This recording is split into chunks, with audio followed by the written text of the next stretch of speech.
Fidelity Bank. For all your banking needs, visit fidelitygroup.com. Fidelity, we're good for you. Also brought to you by greenturtle.ky. Take a ride on the Green Turtle Express today. Download the Green Turtle app. The future of mobile. Saving lives today.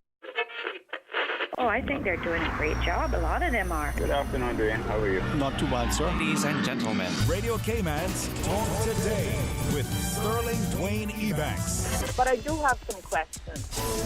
There are more questions than answers.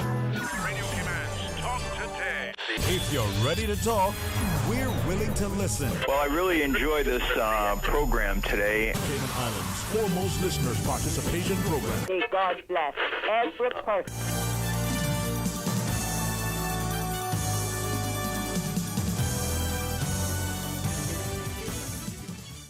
Hey, good afternoon and welcome. Trust and pray you enjoyed your weekend as we invite you to be a part of today's Talk Today. We'll start things off with a good friend, President of the Cayman Islands Civil Service Association, Mr. John Bothwell. So please stay tuned for Talk Today. Radio Cayman's Talk Today, the Cayman Islands' foremost listeners participation program. We ask our listeners to avoid statements or comments which are abusive, derogatory, malicious, or defamatory. Do not use any indecent language or make any statement which is false or misleading. Email talktoday@candw.ky or call 1-800-534-8255. Courtesy of Flow. Cayman's #1 network that connects you to your world like never before. Let your voice be heard. Once again, here's your host, Sterling Dwayne Ebanks.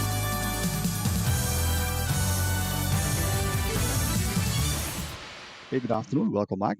Thanks for joining us. There'll be some open line at 1 o'clock. But hey, let's learn more about the Cayman Islands Civil Service Association and speak to its president, Mr. John Bothwell. Good afternoon, sir. How are you today? Afternoon, Dwayne. Doing well, and thanks for having me on again. It's a pleasure, man. And it's important for us to understand the perspective, sometimes from the Civil Service Specialists Association, as you share with us. So as the week unfold, hopefully things will become even better, and very much grateful. Well, what are your thoughts? I mean, where are we in this whole thing from your personal perspective? Hopefully everything is going well and you're managing to not just survive but to even improve in all aspects. I can't complain. I am doing well, thank you. But I know that personally I have a slightly different situation from a lot of other people. So, like, no kids, for example, which right now is possibly a good thing, considering I know everybody was very stressed out about that. So, I think everybody's just really happy to see us getting into the level 2 situation now, and the way things are slowly reopening, and just very happy that we can start getting our lives back on a new normal keel. Yeah, I like that last phrase, man. But I appreciate you sharing that personal perspective, because I think sometimes people don't appreciate necessarily that, we are all different and we all experience maybe the same thing but differently. And the fears and challenges that one may have because of one's particular circumstance, it can also be, at least appreciated by others who can, not through direct empathy, but I can at least very much, be cognizant of it. And it is a society where the population is ebbing and flowing, where people's cares and concerns sometimes are not just altruistic, but it's important, I think, when we look at the impact that this has had on us. And from the civil services perspective, through this association, I know a number of things have been launched, and there are a lot of things that are going to affect us, for this remaining sort of fiscal year. But where it may take us to define the decade and potentially even in the century. Yeah, absolutely. We know that things are going to keep changing. We have to expect that, and we have to be ready to adapt to it. Hopefully the changes will remain as positive as possible, but we always know that things can go wrong. This is still a global pandemic, even though Cayman has thankfully, blessedly missed the brunt of the medical impact. Obviously, everyone's looking at the economic situation. I know, it's pressing hard on a lot of our members, a lot of the public, a lot of the government. I know it's got to be square in there. in what they're looking at. So yeah, Yeah. things will keep changing, and what it's going to come down to is all of us working to make things keep changing for the better. That every time something happens, we adapt to it and we make it a little bit better. And one of the things we keep telling our members in the Civil Service Association is to make your own plans, figure out what is in your interest, what you want to accomplish and get done for yourself, for your country, for your family, so that when those changes happen, you may not know exactly what's going to happen when, but you are ready to act because you have your goal in mind.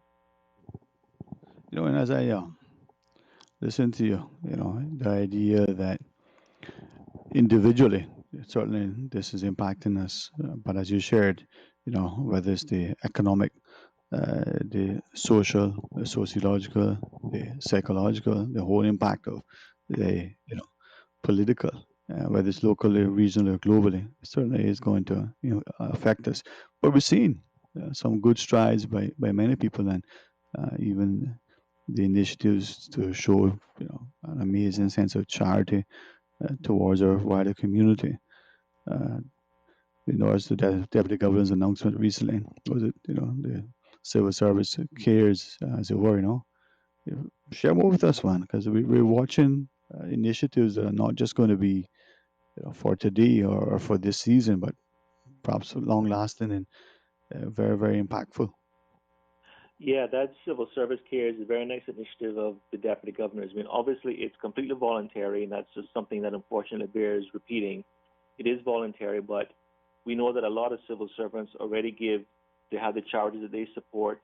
Either they organize charities, but also the people they help directly as individuals outside their day jobs. One of the things that COVID has unfortunately done is given us all a lot more scope to help people. And this is just one more way that people, civil servants like the deputy governor, are showing how much they care.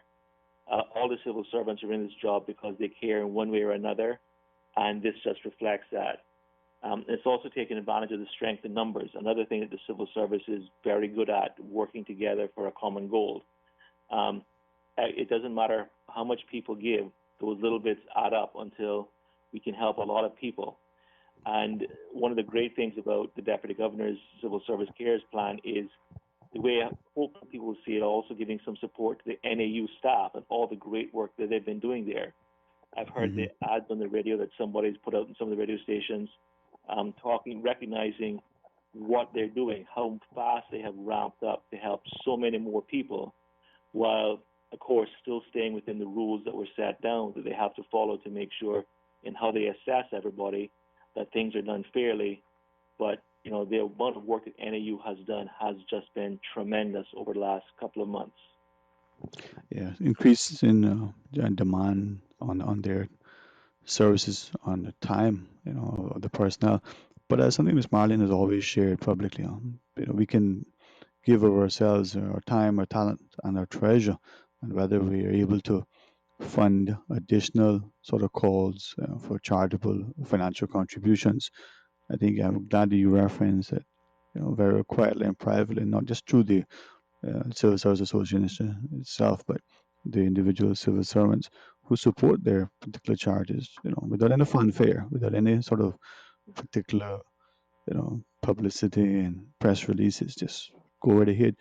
But I think many, give of their time through different endeavors. So maybe this is an initiative where, as you said, perhaps as an example, supporting the schools or the NAU or other similar agencies with additional hours and support, not necessarily only through the financial commitments. If I yeah, sorry, go ahead, sir. No, you go ahead. Yeah. If I was asking of you though, I mean, as we look at where the civil services and then that initiative, I think is a voluntary one, and it can call on the numbers, whether financial contributions or whether just people pooling again their time and whatever talents that they may have to support something, not just for reading initiative or helping with organizing the school drives or sometimes even after school or particular tutoring with a subject, math, for example. There's so much resource that we have within the country, but specifically within the body of the civil service. Yes, and I say a lot of civil servants are in there because they're also citizens of the country, and so they're out doing their thing in the various, other groups that are not their day job. Everybody brings so many skills and talents into the civil service, and as you move around the civil service, they pick up a lot of new skills and abilities, and then they take that back out into the nonprofit sector of our community and take part in all of those different service clubs and organizations, and take those skills that they've built up, helping others and find new ways to help them, to help more people. So it's really great seeing what civil servants will do. Well, we as you shared, a very, very, active part of the community, serving through various organizations, whether it's through the churches, the service clubs, the PTAs, or otherwise. So it's important that we, put all sort of hands and hearts together. But Mr. Bothwell, when we come back from the break, maybe there's some other things that you could share with us, from the sort of Cisco's perspective.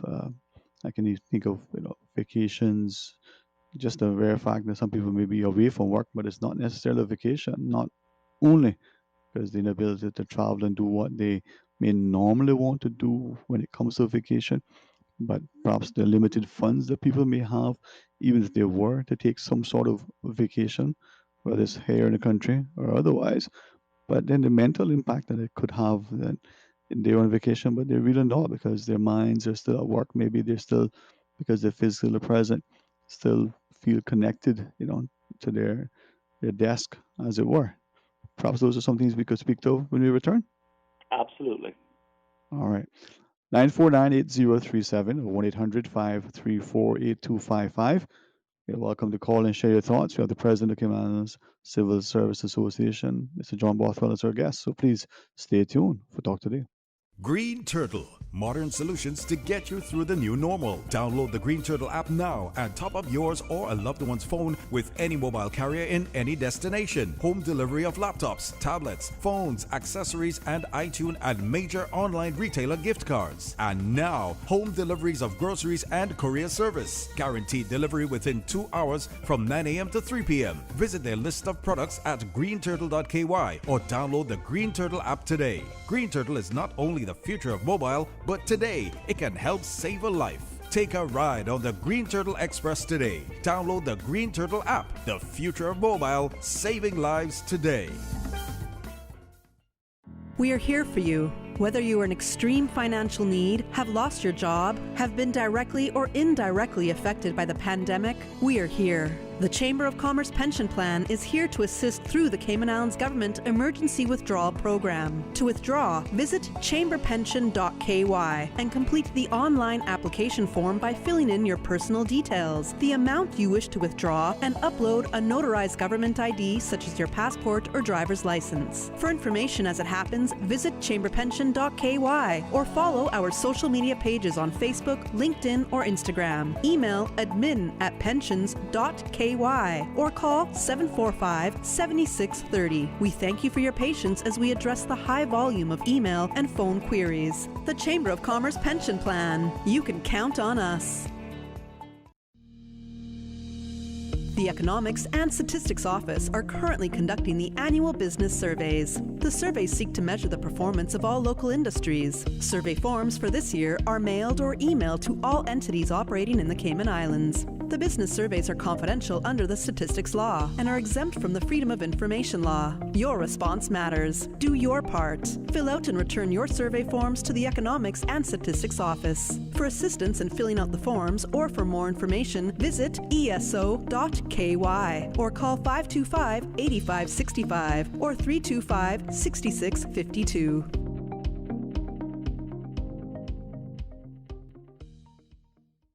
Talk today. But I do have some questions. Talk today. Cayman Islands' foremost listeners participation program. Talk today. Because there are more questions than answers. What the public is saying. Waiting to take your calls right now. Sterling Dwayne Ebanks.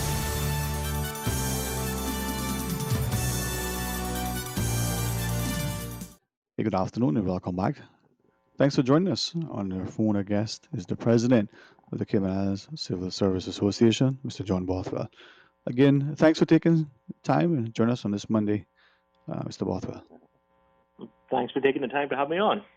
Always a pleasure, man. And I think if we get a perspective of maybe how one sector is doing, how one group of employees are doing, it would, especially one as important as the civil service, it may cause people to reflect that it's probably very much, that other employees in other sectors may similarly have, some of the same concerns or questions or being impacted because we're all, at the end of the day, well, for the most part, flesh and blood.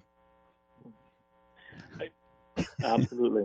Yeah, and one of the things we've been talking with our members about is the need to sort of look after themselves. So obviously everybody's very concerned about physical distancing very intelligently. And we've sort of moved from the idea of social distancing to an extent because we realize people do need that human connection. So it's about staying in touch with people, your colleagues, your friends, your families, but also to look out for themselves individually and the importance of when they need it, taking that break and taking that time for themselves, that mental and emotional relaxation. And one of the things with the civil service is we're so large, we have so many people in so many different professional and personal situations. And as you say, everybody is different. So everybody has different stresses, is handling them differently, and has different resources to deal with them. So one of the great things about the civil service is we do have the employee assistance program that the members can call on, and of course all the government mental health hotlines as well. But something as simple as just taking a vacation. Everybody's been working flat out for the last several months, and as we're getting to the next normal, this is not quite that emergency situation anymore. It's a level 2 situation now. And it's time for people to start looking at themselves and saying, do I need a break? How do I get that break? Obviously, no one's going to be jetting off to Timbuktu anytime soon. Or, they might decide to take that risk. I don't know. But probably everyone's been looking at taking that break at home, whether that might mean a staycation when the operators open back up for local tourists, or whether that means staying at home in the hotel you've already paid for. Or whether it means talking to your boss and saying, listen, boss, can I keep some of my vacation going, but come sort of September, October, once the level 2 kids are back in school, that's when I can really take a break, and that's when I'm can make the most of it. That's what we want people to be looking at now, is what can they do for themselves. And I think we need to, although no one's said anything officially, I think we all need to recognize that this is not a normal year. And so we're not all going to be able to take vacation the last part of the year this year. We're not going to be able to roll over all the vacation that people didn't use for the last 3 months and the next 1 or 2 months either. So people just need to plan for that and accept it.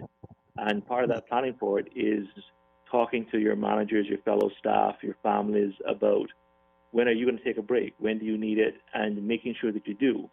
Because vacations aren't just about, what the fun aspects of it, if you will. There's a very real, personal, important part of that people need to refresh themselves. And we're blessed to live in the Cayman Islands where you can refresh yourself quite well while staying at home. And so we encourage people to do that. Indeed. And maybe I can ask you more about that whole aspect, but if you could just respectfully rewind a second for me, just maybe to allow us to understand better. You shared that, we're not all going to be able to just take all the vacation time that's been accrued, we don't take this year and carry it forward to next year. Right? I want to make sure I understood that. Why would that not be the case normally? People are working this year, they're not able to take that mental break, even and they can't take that physical break. Listen, take a few days off. The employer says you're tired, take a few days off. They're still connected to their desk, their jobs. So why not allow them to take their vacation forward if they're not able to take it this year, if they're being sort of required to take time so that they're not allowed, because they're not allowed to take it forward next year? Yes, yeah, so Dwayne, thanks for reminding me there, because obviously, I have misspoken somehow. No, we're not saying that people can't get their vacation. I guess my fear is more that people don't lose their vacation time. Yeah. because we know that people, as I said, are working flat out, and Yes, sir. we've seen this in civil servants before, much less when it's not a pandemic, that they will work and work and work and work and work.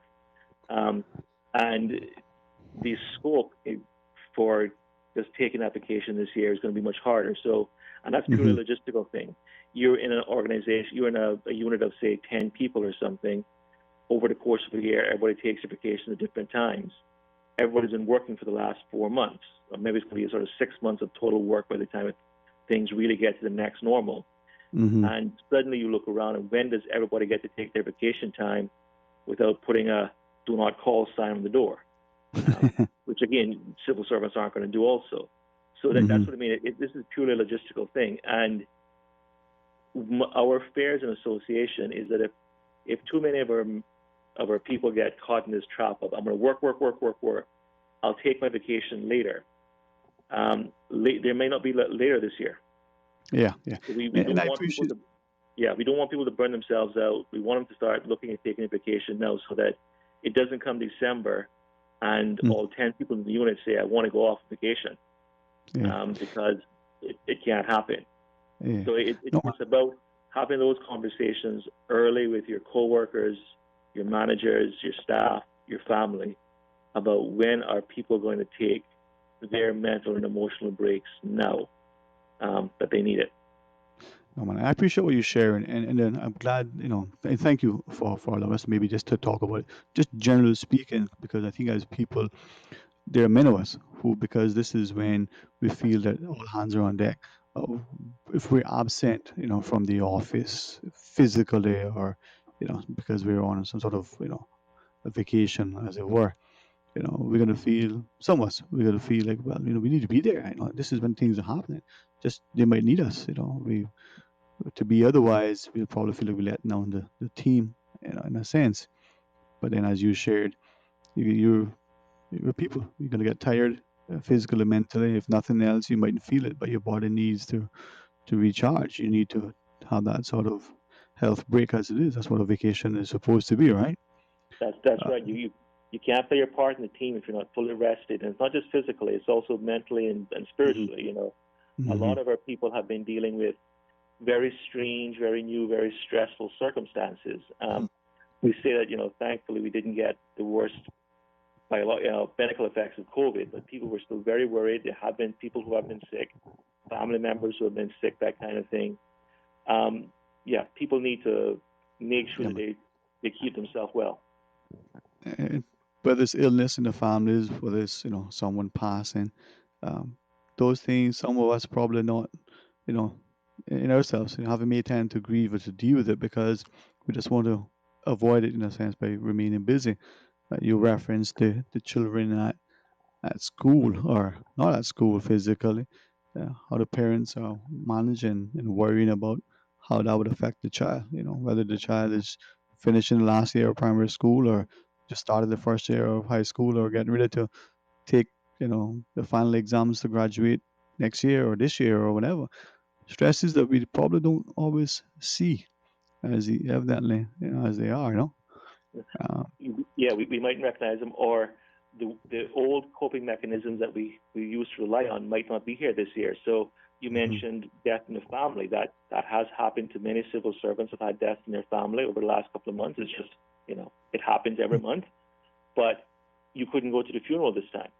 You couldn't get together with the family and have those long, good family cries that you would have had, in any other year. And so our coping mechanisms have to be different this year. And as you said, working through stuff is, step up our lip, old boy, is a perfectly valid coping mechanism for a while. But at some point in time, you have to step outside of those zones and take some time yourself. Just go and sit in your backyard and enjoy nature. Take the day off, turn the phone and the email off, tell your family what you've done so they don't worry about you, kind of thing. And just let yourself take that peace inside so that you can come back to your family, your friends, your work with the strength that you want to bring to them. Yeah. No, it is something that we know that we need to do. We hear it, but it's a challenge, even as an exercise. Probably some of us may have put the phone down deliberately, for the next hour. We're going to have some lunch or breakfast or dinner, or just put the phone down, maybe go for a walk. And for many, we're worried about the phone calls or just the sense of urgency because we don't have the phone and there's no break. So uh, sometimes you need that 2 weeks in order to get to that mindset. A new normal, they say. Well, hopefully, as some have shared, it was, we don't go back to what was before. If it wasn't working, that we make it better. It's the time to think of ourselves. Yeah. Now, Mr. Bothwell, it is no question that you know, the service and the sacrifice, the diligence, the competence we've seen exhibited by many of the civil servants have been a testament to not just a commitment to the country, but a desire to provide a level of service that positions us, in many respects, to be the top financial center that we are, uh, causes us to exhibit a great sense of community and charitableness towards our fellow citizens. But it's also, as you shared, that need for that social engagement. It was very, very helpful for me personally when I heard Dr. Lockhart share that, maybe we have made an error initially when we were talking about social distancing, and quickly now we're starting to recognize that, as you just said, we like to interact with social beings, and that physical sort of new environment that we may enter where the tables at the restaurants are different, the way we play our sports are different. Um, who knows where it's going to be driven, but getting the civil servants. Now, we have a quick break to take. When we come back, are there some other issues that maybe we could ask you to share with us from the Civil Service Association's perspective as well? Yes, absolutely. We got some more stuff we can definitely talk about. Okay, well, we're going to follow your lead. As the president of the Cayman Civil Service Association, Mr. John Bothwell, as we invite you to be a part of the discussion, please stay tuned for Talk Today. Vant Motors and RBC Royal Bank are making it easy for you to buy your new car or truck. The spring into summer sale at Vant Motors is going on now with no money down and no monthly payments for up to 12 months on select models only. That's no monthly payments for up to 12 months or until June 2021 on select models only. Offer ends June 30th. Find out how you can drive home the best deal of the year and call VAMT at 949-8288 or email sales@vantmotors.com.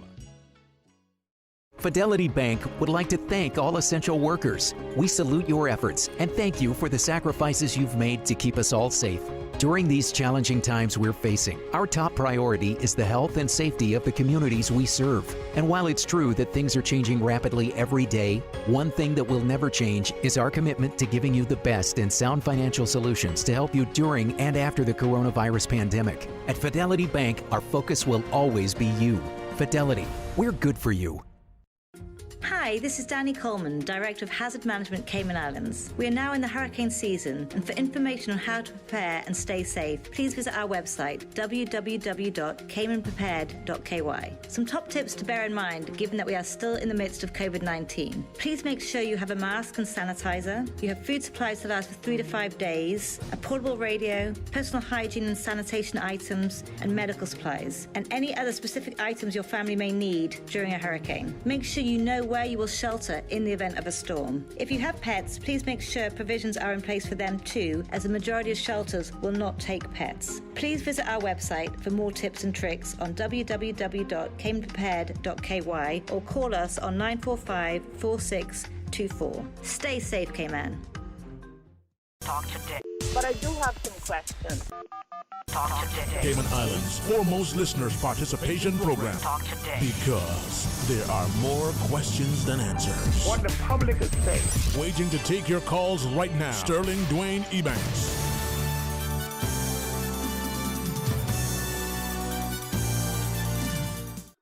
Hey, good afternoon and welcome back. Thank you for joining us. Our guest is the president of the Cayman Islands Civil Service Association, Mr. John Bothwell. Again, thanks for sharing some of your afternoon with us, sir. No, thank you for having me on. All right. Now, as we were going to the break, I know there are some other things that you wanted to, our listeners and particular members to, appreciate. So Share with us, sir. I just think that the next big thing really is, I know a lot of people are really excited about, is the civil service ramping back up to full services. Obviously, civil service never actually stopped working. And this is really about those services which couldn't be done safely using with physical distancing. And now people are taking on the challenge of figuring out how do we start doing them again. Obviously, a lot of things have moved online, but a lot of our customers don't do online. And this is one of the things that the civil service has the challenge that people may not always appreciate is we do have to provide equitable service to everybody. And so that means that we can't forget about those people who can't go online for one reason or another. You know, there is a real digital divide in the Cayman Islands. So we've seen it with education having to try to figure out how to address major problems, feeding the kids and getting the kids online. That shouldn't be their problem. But because they're the civil service, they care, they're going to be trying to figure it out. But just saying we'll provide the services electronically won't necessarily work. And then, of course, you've got things that can't be done electronically, you know, at least not in the old ways. So we've got to look for new ways and systems to get things done, make sure that everybody who wants access to government services can get access to them, but can do so safely. And I know a lot of civil servants are really almost enjoying this new challenge of being able to take a look at what they're doing and find ways to do it again, do it differently, and honestly taking the opportunity to dust off some of the plans they've been throwing around and saying, how can we do things better? Because, again, one of the challenges that people often don't appreciate with the civil service is that there are a lot of times you can't take significant risks with how you do things because you always can't afford to get it wrong. You don't want somebody to not be able to hear the radio, for example, but if you decide to switch to a completely different method of broadcast. But because things have been forced to change with COVID, I know a lot of civil servants are taking this opportunity to say, okay, listen, when we start back up, it's going to look different anyway, so how can we make that different be better? We know we deliver a good service, but we also know that there's always ways that we're always looking to improve. And so I think a lot of people are very excited about the chance to do things differently when as things get back to the full services, and take this chance to say, we're not just going to be doing the same old we're doing. We can't do that. So, what should new look like? And that's a really exciting time for the civil service. And I know civil servants are embracing it. And I'd like to take the opportunity to encourage everybody to embrace that, to say, this is a chance for the country to look back and say, we did really good getting where we have been, but what do we want it to look like going forwards? Again, it's about making those plans for ourselves and now for the country. What do we want it to look like differently going forwards? I mean, as people have been talking about, obviously we have to have some sort of economic recovery plan, but we don't necessarily want the old economics that we had before. We want a more socially just economy, and this isn't just Cayman, this is around the world, but Cayman is a microcosm of the world. We have the advantage. We're small, we're agile, we're smart. We can make changes for ourselves and try to do things better. And this is a great time to focus on social justice and sustainability, making sure that whatever civil service and economy we come up with after this is good for everybody in the long term. It's not just about short-term gains. It's about making sure that our industry and our civil service is sustainable, that we sustain our people. We've been talking about the need to make sure that their mental health stays strong throughout, but all the other things that go into sustainability, number of cars on the roads and how we get around and the amount of pollution that involves. These are really big issues that the civil service doesn't have to look at alone, but that we can take a certain lead on in showing the country a better way to move forwards and a better way to do things, a fairer way to work. Yeah, and as I listen to you, I think that is where we're looking at, and some of us can think back to the reinventing government exercise back in the 90s, as you shared, looking at making things more productive, effective, efficient, and the like, delivering the services for the community. Even those who may want necessarily that physical interaction, not just because of lack of the technological ability, but just because of their personal preference. With that in mind, though, and I do not want to put you in a perspective, but I'll ask it, and if it's at all possible, offer up. Are there some potentially exciting initiatives that we may see? As an example, we know that we've tried a few things now when they work. We know in the past, for instance, what was that commute into to work sometimes, was that this year? Gee, it felt like it was a decade ago, where we put our vehicles down and we found a way into work. I don't remember what it's called now, but uh, we did something like that earlier. So are there things potentially that we may continue with and that we found working now? Yes, I think there absolutely are. And I think a lot of the exciting potential is in that people have been forced to try new things almost.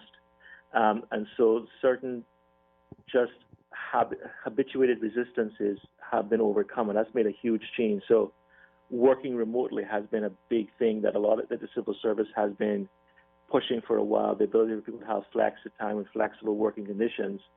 But a lot of people at all levels, not that they resisted it so much as they didn't quite see the need to make that change. They had systems that were working quite well for them that they had adapted to, they say, the morning commute in the morning and how long that took. And now suddenly you couldn't do it. So you made do without that morning commute, and you found other ways to get your work done remotely. The civil service has obviously invested a huge amount in a very short period of time in ramping up our internal ability to work electronically and work remotely.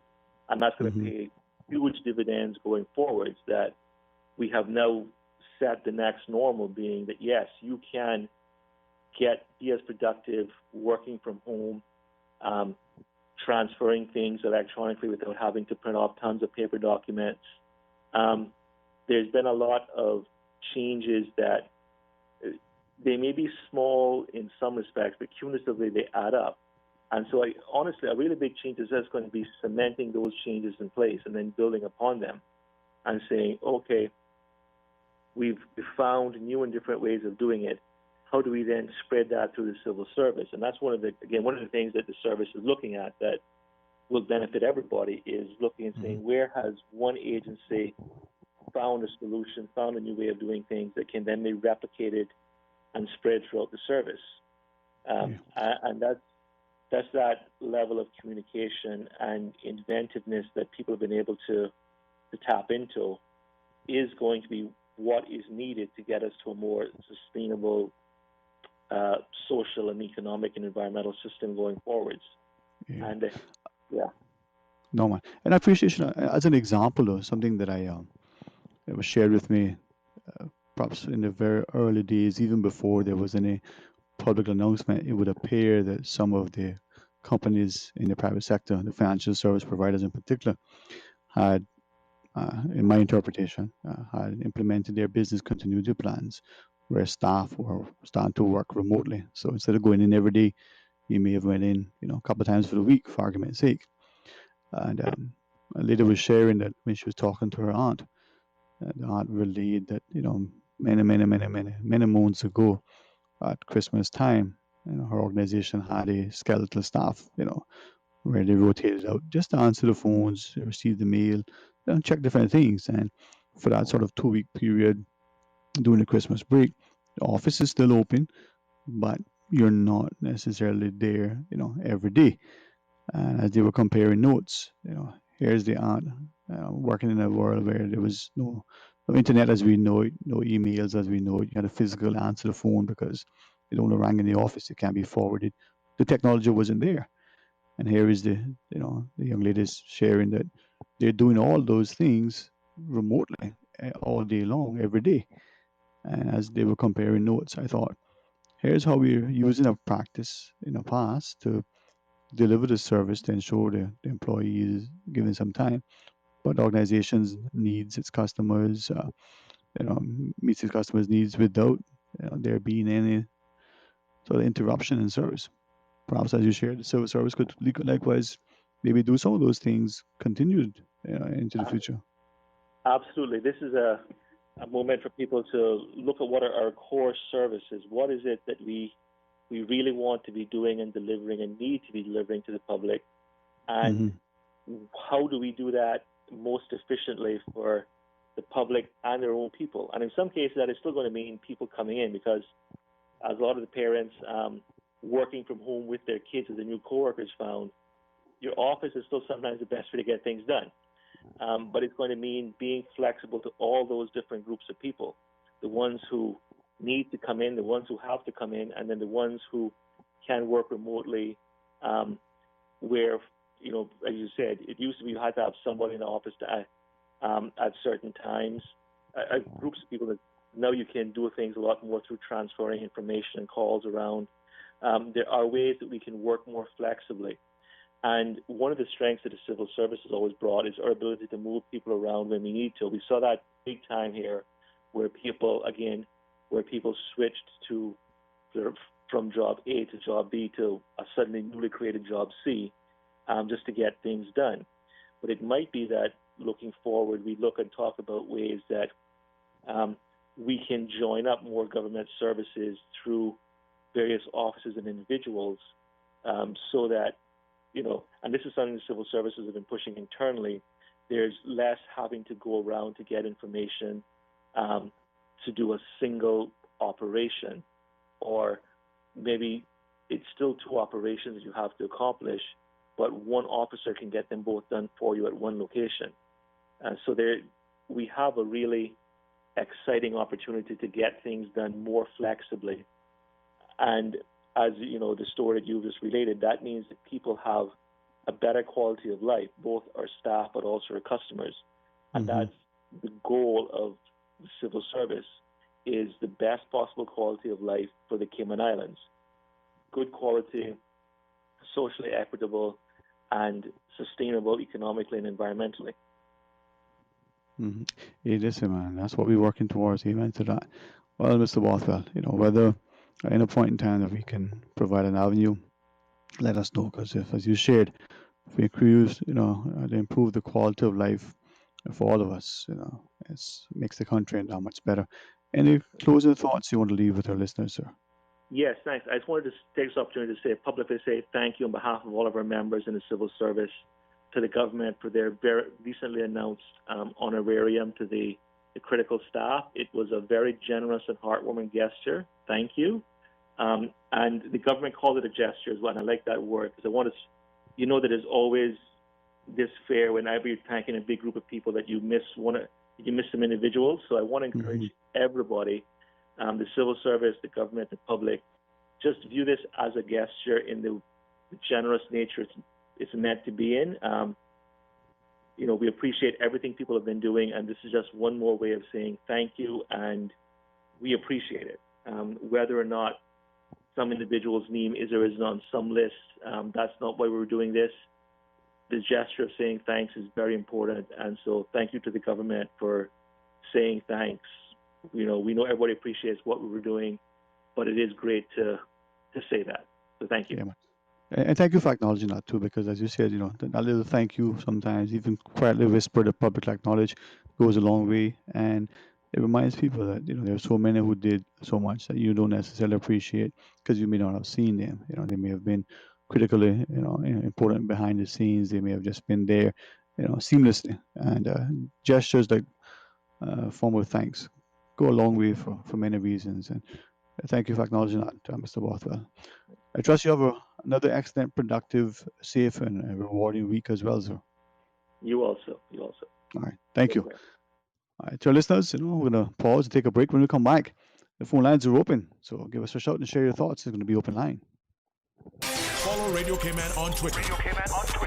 All the latest information, breaking news, community events, and more. Follow us at twitter.com/Radio Cayman. Today's biggest news. Radio Cayman. It's only two species that we have, on Island. Generations present. Your voice, your choice. It is in the best interest of the people of these islands. Local, regional, international. This is Headlines from Radio Cayman's newsroom. Today's biggest news. With your latest headlines, I'm April Cummings. Workforce Opportunities Residency Cayman, known as WORK, says more than 1,300 people have signed up on the new Government Jobs Cayman online portal, with an average of 271 people registering each month. 68% of those who signed up for the job search system said they were unemployed. In international headlines, coronavirus cases in Florida surpassed 100,000 today. It is part of a surge across the south and western U.S. as states reopen for business and many Americans resist wearing masks or keeping their distance from others. The number of newly confirmed coronavirus cases across the U.S. each day has reached more than 26,000, up from about 21,000 2 weeks ago. That's according to an Associated Press analysis of data compiled by Johns Hopkins University. The analysis looked at a 7-day rolling average through Sunday. Over 120,000 deaths in the U.S. have been blamed on the virus. Federal authorities today confirmed they are investigating the discovery of a noose found in the Talladega Superspeedway garage stall of Bubba Wallace, NASCAR's only black full-time driver who successfully pushed the stock car series to Confederate flag at its venues earlier this month. U.S. Attorney Jay Town said his office, the FBI, and the Justice Department's Civil Rights Division are reviewing the situation. Those are your headlines from Radio Cayman's newsroom. I'm April Cummings. For the latest in news and information, follow Radio Cayman on social media, Facebook, Instagram, Twitter. Download the Radio Cayman app or log on to our website, radiocayman.gov.ky. Your voice, your choice, your radio. Talk today. But I do have some questions. Talk today. Cayman Islands' foremost listeners' participation program. Talk today. Because there are more questions than answers. What the public is saying. Waging to take your calls right now. Sterling Dwayne Ebanks.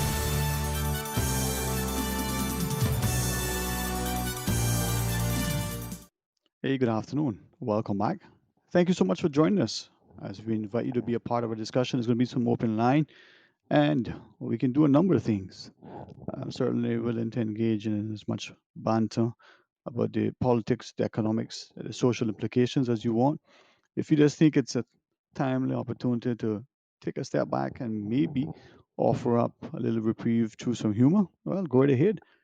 Good laughter never hurt anybody, I don't think, anyway. Even if you're in, absolute pain sometimes, you just like to laugh. It may hurt when you do, but you don't mind it. Well, it's open line.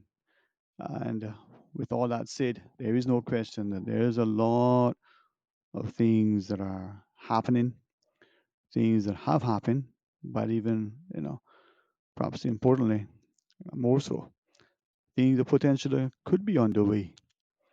Not just the fact that we're in the hurricane season, as it were, and not just that there's a great degree of uncertainty, but as some of you have shared, it would seem that somewhere there is a group, large or small, that highly influential, or at least trying to make themselves the same as if they are, who are probably influencing the outcomes, the agenda, whether it's the way government should do or shouldn't do, should respond or not respond, should spend money and how much, and if so, and when, and where, and to whom. That, or you only know about it after the fact. How important is that, that you are part of what's going on before it happens? Because at the end of the day, you're probably going to get, as they say, slapped upside the face with it. In other words, affected and impacted by it. So give us a shout and tell us where your thoughts sort of lie today. What resonates with you? What is it that you want the people to appreciate and understand that we've ignored? And there's some that just so self-absorbed that they no longer have a clue as to the real perspective. And then there's some that are so insightful, so pensive, so serious about what is transpiring that they sometimes have not taken the time to smell the roses along the way.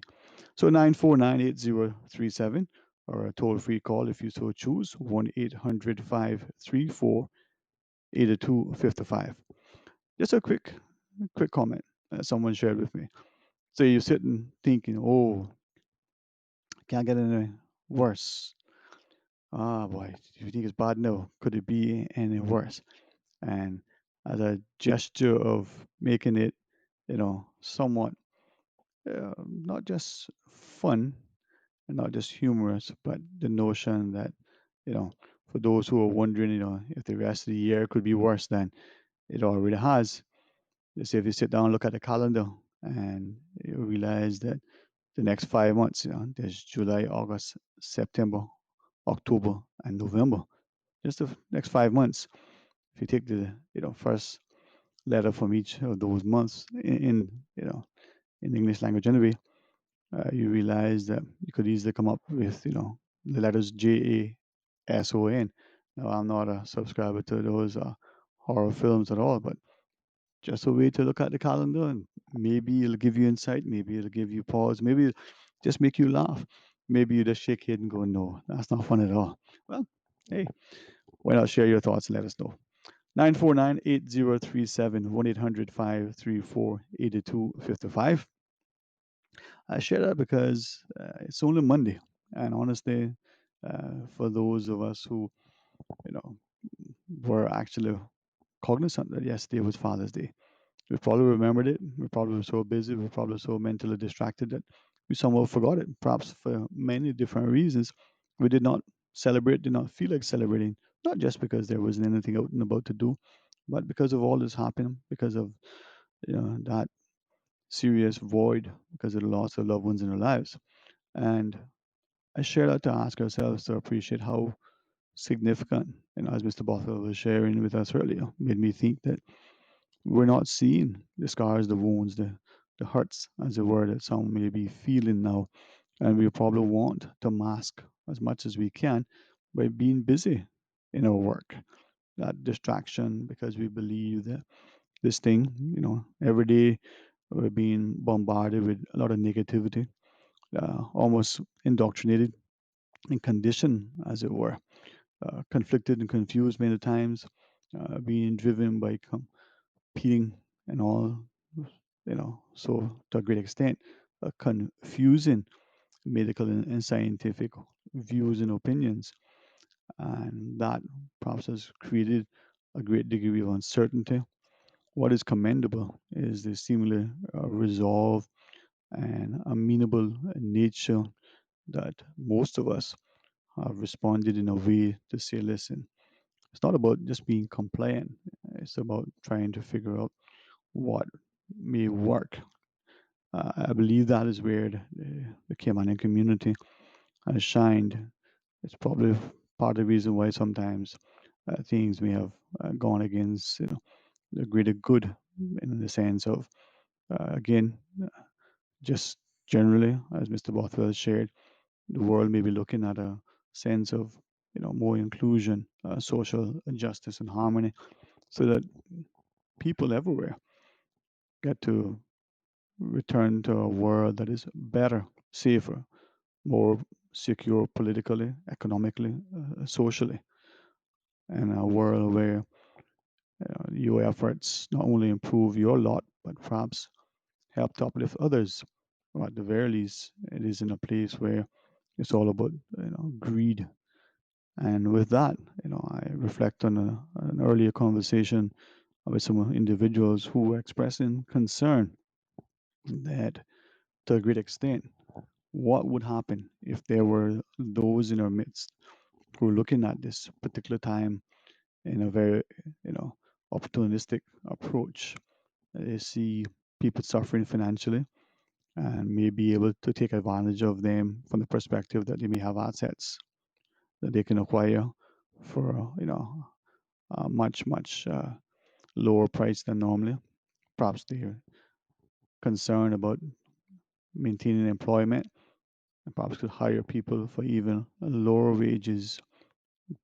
Now, to hear that, some of us would think, well, that's unconscionable, unethical, certainly immoral and not what you would do, but is it what others would do as well?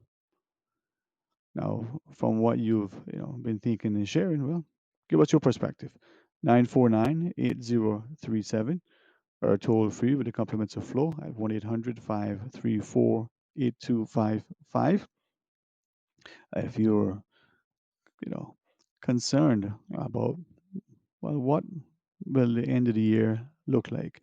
What will the start of the new decade be like for you, your business, your family? What sort of things, as you've been evaluating, that you could share that maybe a hopefully make it better for you and others if we were to equally think likewise and do, or b things that you're worried about that you know as they say, if you had a thought or a question, great chance is that somebody else may likewise be able to relate to it as well. But even so, it could be so novel, no pun intended, that it could be, that inspiring thing that sparks others to likewise, celebrate their own creativity, to exercise their, ingenious approach to something else as well. 949-8037 or 1-800-534-8255. Now, the other comment that I wanted to share, a fellow says, when you were chatting earlier, he says that when you think of, the effort, the sacrifice, the amount of people who have been just working, working, working, and wondering about, when would it be that they'll get a chance to sort of relax and unwind. And he gave us some particular, concerning comments. But let's go to our phones and join our caller. Hey, good afternoon, welcome. Thanks for calling. Hi, good afternoon, Dwayne. How are you? Very well. How about you? How are you today? I am absolutely fabulous. Where you would probably like to be. Say no more. Hey, I I'll can get tell there. you some of the colors of what I see. I see turquoise and teal. I see navy blue. I see white caps. I see light green. I see white cresting on yellow sand. Man. Yeah. What's the song? I see blue skies. Da, da, da, da. Oh man, you know the tune to my heart. Gotta thank God for what we have, Dwayne. Yeah, man, yeah, man.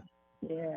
So And you I okay said to though? myself, What a wonderful world. What a "Yep, wonderful world. Yeah. You man, okay? yeah. I am, I am. It is a very different time, and I think we're all making adjustments and the like. And for too many, it's the same old same. They haven't seen any opportunity to change for better. They just seen opportunity for more greed and Yeah. avarice, and yeah, it's unfortunate, but maybe they'll come around. How Well, about you? How are things with you? things to me are good. Um, life demands that you push through things. You don't give up. You don't you don't stop trying just because this didn't work out. And if it didn't work out, and you just moved a way that it can't work, so you just go try another way until you get it to work. And you just persevere and be persistent. And what is meant for you, you will get. And sometimes you have to be cognizant also that we shouldn't be too proud to ask for help when you need it. Sometimes you can get stuck for a little bit because we're too proud to ask for help because you don't want people to know that we don't know. And sometimes that leaves us not knowing for too long, So in humbleness and perseverance, we journey on. But first I want to commend Mr. Boswell for his contribution today, helping us to understand better what's going on in the civil service and how they're adjusting, and how the civil service association is helping to take care of its members, its employees, its human beings, And I think that was pretty awesome. That entire conversation was very enlightening. And there's something in there that he spoke about was about sustainability. And it's something that I would like to just make a brief comment on before I move on to something else that I really want to talk about today, right? But I'm mindful of this thing about sustainable development. Because if our development is rushing ahead at such a speed that our local population can't keep up with it and can't suffice it, how sustainable then truly is it? Because if you're dependent on things that can shift and change at any given time, such as foreign labor, are you truly sustainable?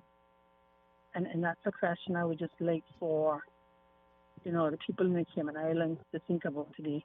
Because Caymanians themselves have to become more active about getting employment. And one of the things that was mentioned earlier was about the work program. It was mentioned on the news break, how many people had signed up for it and so on. Well, there are a lot of people who have signed up for work, and that's work, W-O-R-K, through work, W-O-R-C. But we too have to, keep them the pedal to the metal, because we have to ensure that there's accountability for the persons in work, that they are fulfilling their responsibility as their purpose to do. Mm-hmm. And I know that for a very long time, the NWDA was overworked, understaffed department. I called it a Band-Aid. At least government couldn't say that it didn't have that department. Nobody couldn't say that government wasn't trying. Truth of the matter is, it could have functioned a whole lot better if they had given them proper staff, proper resources, and a proper office, and so on. But we as a people push change, and you were alluding to that earlier about, the group of people that's bringing change in the United States. I think you kind of alluded to the fact of how it's kind of also helping change the world. How do we feel about that? And the truth of the matter is that if we stay in the backyard and grumble and complain all day to the government not doing nothing, but we're not actively coming forward and saying, listen, I'm checking on my application, and reporting it to work and saying, I applied for this job, I haven't been successful. I know I qualified for this job, and I need to know, and I demand to know why I was not given the job. And you have the right to know why you didn't qualify, right? So that was just one of the things that I was thinking about, was that if you're going to have sustainable development, you got to have a labor force that sustains it. And a part of growing that labor force are people themselves putting themselves forward, taking the bull by the horns, taking up their own responsibility, pounding the pavement. Take what you can get for now, because something is better than nothing, and you never know what you can grow that into. I know a guy who started to work. He was a foreigner in this country. He started to work at Burger King, serving burgers from the back, and he eventually became their supervisor. And then he moved to become a department manager, store manager for one of the jewelry stores in town. He started out turning burgers in Cayman, flipping burgers in Cayman. He's now a jewelry store manager. So where you start from is only the beginning of the story. You write it as you go along. You change the pages so you can write something brand new on a fresh, clean page. And Caymanians need to begin to embrace this, take it, and run with it, and build it. This is not the permit anymore excuses. We have vacant posts. We need to step up to the plate. Yeah. If I may ask you though, I hear that in those sorts of, when you hear those things, they're encouraging. They make you feel that people's ambitions and aspirations, their ethic, and the way that they apply themselves. But they need respect for them. They need to be given the opportunity, and many times, I think we could probably draw inference from what the Honourable Premier has shared at the press briefing the last day, that for argument's sake, the tourism sector has necessarily not been working for Caymanians, right? Is it then that whether it's the fast food places and those sort of entry-level jobs, for want of a better term, many times, or it's the lady who called on Friday to share that the young Caymanian gentleman couldn't, even get a job because, he needed more qualifications to be a doorman. if you're not given the opportunity to enter the workplace, to show your potential, to learn the skills, to exhibit a level of sort of diligence, you can work your way up, whether in the organization or whether in the industry, or whether just move from one sector to the next. But are the opportunities available to Caymanians? Are they being discriminated against, as some have alleged? Are they being treated with contempt and disrespect, with a sense that they've is this constructive dismissal environment in which they operate? So eventually they say, you know what, I'm not going to put up with this, and they leave, foolish or otherwise. They choose to leave. I totally agree with you about the discrimination against Caymanians and the constructive dismissal and so on. We don't need to pretend that it doesn't happen here.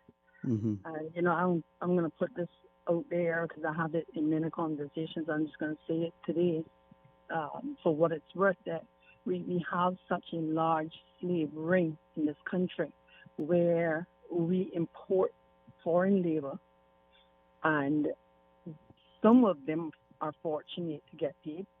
When they are paid at scraping on the bottom of the bucket. Mm-hmm. They are kind of held prisoner in the country because the first thing the employer says to them is, if you go to labor board, they're going to pull your permit and send you back home. Mm-hmm. This puts a blockade in the way for Caymanians to be able to apply for certain jobs, right? Mm-hmm. Yes, they are. And you know that we've heard enough stories from people that we ourselves know that there are persons who have been forced out of their jobs for the way that they have been treated on the job and so on and so forth. So we're not going to pretend that doesn't happen. But where is the enforcement for these things? We have a labor board, which has a tribunal. So when you have something like a young man needing more qualifications to be a doorman, right? Mm-hmm. I think we have to really start looking at that critically and taking action on it, and stop looking at who the employer is. Let's look at the situation, right? Because if you have items in your job description that we can see that really does not fit that job description, that work permit shouldn't be approved. Yeah, but you see, let's put the responsibility where it is, because if the people don't start seriously demanding and standing up for what their entitlements are, their true entitlements, not just both entitlements, I'm a Caymanian and so you must feed me entitlement, but I am industrious and I have the qualification, I am willing to work, I'm unemployed, I qualify for that job, unless there's another Caymanian who is equally as qualified, plus one other point that gives the job to them instead of me. There's no justification for a work permit. But if we accept it when we find out that somebody else has the work permit, another work permit got it, work permit holder got it, another foreigner got it, it's really the company who took out the work permit for the individual. And they did that through the Cayman Islands government. Now there's a fallacy that we have here that we seem to make so much money off of a work permit. But if you look at the common customer service, etc., for work permit in the country, right? Post and the value of that work permit, it probably comes in at around $2,500 for the year. But to maintain a Caymanian on NAU is going to run you $13,000, $14,000 for the year. Are we really making money off a work permit? I don't really see where that can work out. That the match doesn't add up to me. I don't know if anybody else can get it to work out, but it's not working out for me. But in all of this discussion that we're having about sustainable development, I think it's something that needs to be broken down for the people to understand better. When you're talking about sustainable development, what exactly are you talking about? And who is the sustainability for? Because if Caymanians are being pushed over onto the reservation and thrown a meal a couple of times for the day and given a welfare food voucher, while they actually qualify to make $40,000 to $50,000 per year, what are you really doing? Because they're not a part of the sustainable development and the benefits from development should really be seen somewhere in our population amongst our local people. But what just happened with COVID-19? We, up there on the front page of every magazine, hollering and shouting the place down that we're the Cayman Islands, one of the top 10 financial centers in the world. But COVID-19 hit the country, and all of a sudden, we had thousands of people who didn't have money in their pocket, enough money in savings. I think that was true testament of the poor financial management of this country and in this country. We really don't have anything to brag about because we have a poor social structure, apparently, because for one of the top 10 financial centers to get hit like that, our people weren't prepared. So what is the sustainability you're talking about, and who is benefiting from it? And what is that plan like going forward to make sure that if there are any positive adjustments to ensure, a more sense or a better sense of fairness and benefit? If you have time, we have a break. I don't want to, to hold you necessarily. If you're not able to, you got some time? Let's take the break. Okay, I appreciate it. I always have, there are a couple of comments on our WhatsApp that I would like, to read for us. There are 3 things that were sent to us separately, but could be connected to this based on the comments you just shared. Would like to share them as well if we got time. All right, Sure. Phone lines are open, and we have a usual excellent comments from a very eloquent lady. So when we come back, let's continue the discussion. Green Turtle, modern solutions to get you through the new normal. Download the Green Turtle app now and top up yours or a loved one's phone with any mobile carrier in any destination. Home delivery of laptops, tablets, phones, accessories, and iTunes and major online retailer gift cards. And now, home deliveries of groceries and courier service. Guaranteed delivery within 2 hours from 9 a.m. to 3 p.m. Visit their list of products at greenturtle.ky or download the Green Turtle app today. Green Turtle is not only the future of mobile, but today it can help save a life. Take a ride on the Green Turtle Express today. Download the Green Turtle app, the future of mobile, saving lives today. Healthcare Pharmacy cares about your health throughout COVID-19 regulations. Our Grand Harbor location is open from Monday to Saturday, 8 a.m. to 9 p.m. and on Sundays from 10 a.m. to 6 p.m. Our Governor Square Pharmacy on 7 Mile Beach is open from Monday to Saturday, 9 a.m. to 6 p.m. Please ensure you wear a mask when entering our pharmacies and practice safe distancing. Call ahead to refill your prescriptions or go to www.healthcarepharmacy.ky to refill and transfer prescriptions online. You can also WhatsApp your refill or transfer 329-7313. The Cayman Islands Chamber of Commerce Pension Plan. We're here for you. Did you know that with the COVID-19 Emergency Withdrawal Program, we reviewed over 12,000 member applications in May, approved over 8,000 applications, and paid over CI $90 million to our members from June 12th onwards? We are the Cayman Islands Chamber of Commerce Pension Plan, and we're here for you. For further information regarding the Emergency Withdrawal Program, visit chamberpension.ky, and for information as it happens, follow us on Facebook, LinkedIn, or Instagram. Email admin@pensions.ky or call 745-7630. Just My Fit is now open for social distance shopping. All you need in one place. The latest styles, petite to plus, casual to formal, clothes, shoes, and accessories for men, women, boys, and girls. Handbags, travel bags, cushions, and rugs. Just My Fit. Ground floor, Thompson Building, across from Georgetown Post Office. Get special orders, layaway plans, and discounts. Best price, best styles, best fit, great customer service guaranteed. Just My Fit. We're here for you. Call 329-0984.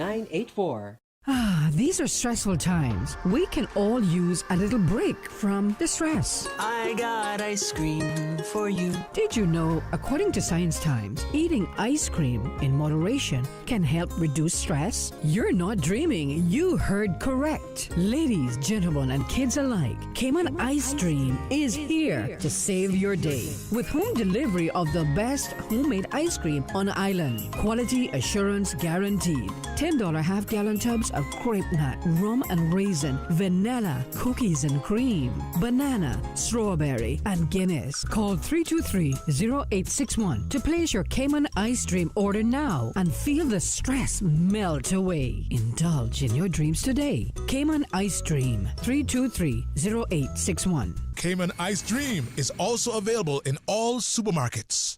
Honey, our fridge has stopped working again. Everything in the freezer is melting. We need to get this repaired right away. I'm calling Brand Source Service. When you need the very best appliance service, call Brand Source Service at 623-5000. Offering service and installation of all brands and models of appliances. Brand Source Service is Cayman's source for appliance parts and repairs with qualified and experienced technicians and the island's largest stock of appliance parts. Brand Source Service will have your repair completed in a flash. So, whatever the problem is, call the experts at 623-5000. Brand Source Service, Dorsey Drive, Industrial Park. Telephone 623-5000. Your Radio Cayman 7 a.m. news, brought to you by Cayman National, proudly serving the Cayman Islands since 1974. Visit www.caymannational.com for up-to-date information for all your financial needs and follow us on social media. Talk today. But I do have some questions. Talk today. Cayman Islands' foremost listeners participation program. Talk today. Because there are more questions than answers. What the public is saying. Waiting to take your calls right now. Sterling Dwayne Ebanks.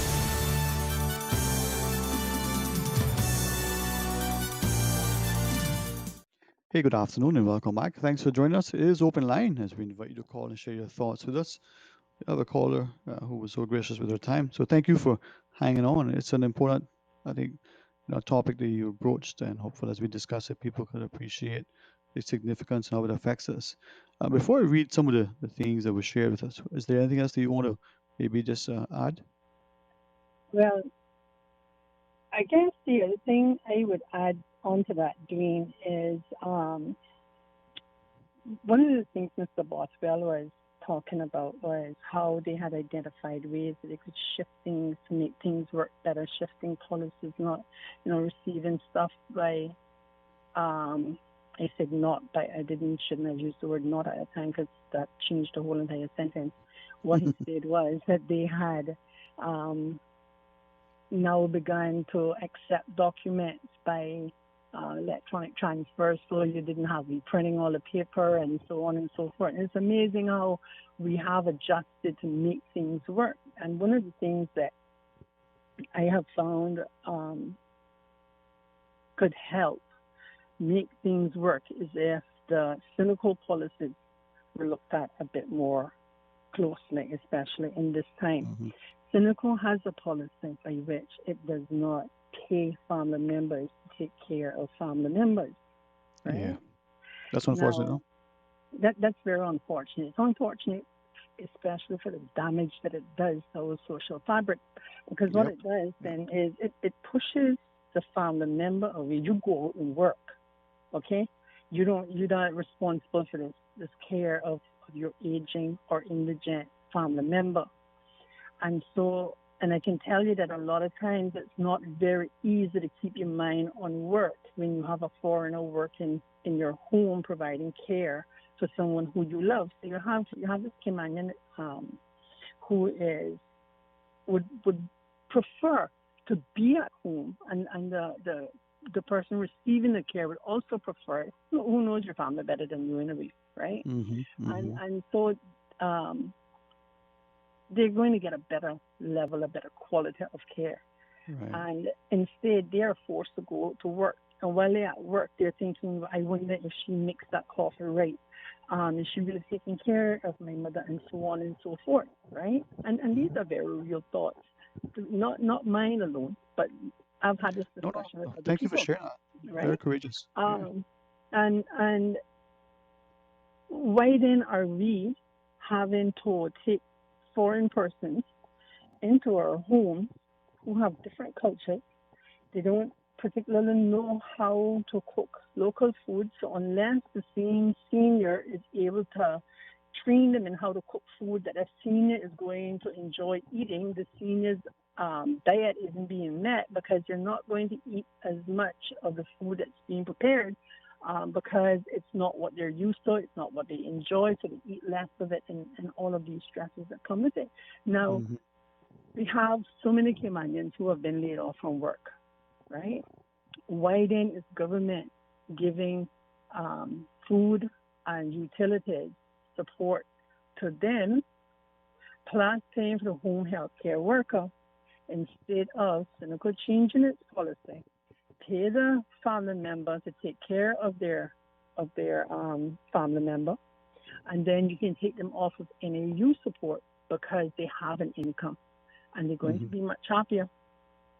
You know, exactly. So that is one of the changes that they can look at to make things work better.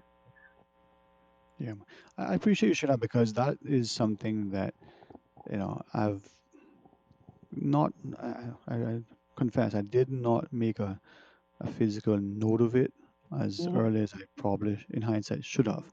The amount of people, because of this environment, because of them now, one being at home, quote unquote, not at their jobs, 12, 15 hours a day, and even when they're away from their jobs, still feel like they're at work and not getting to look after that, indigent family member who's, maybe ill or, bedridden as we call it, and seeing exactly what's happening.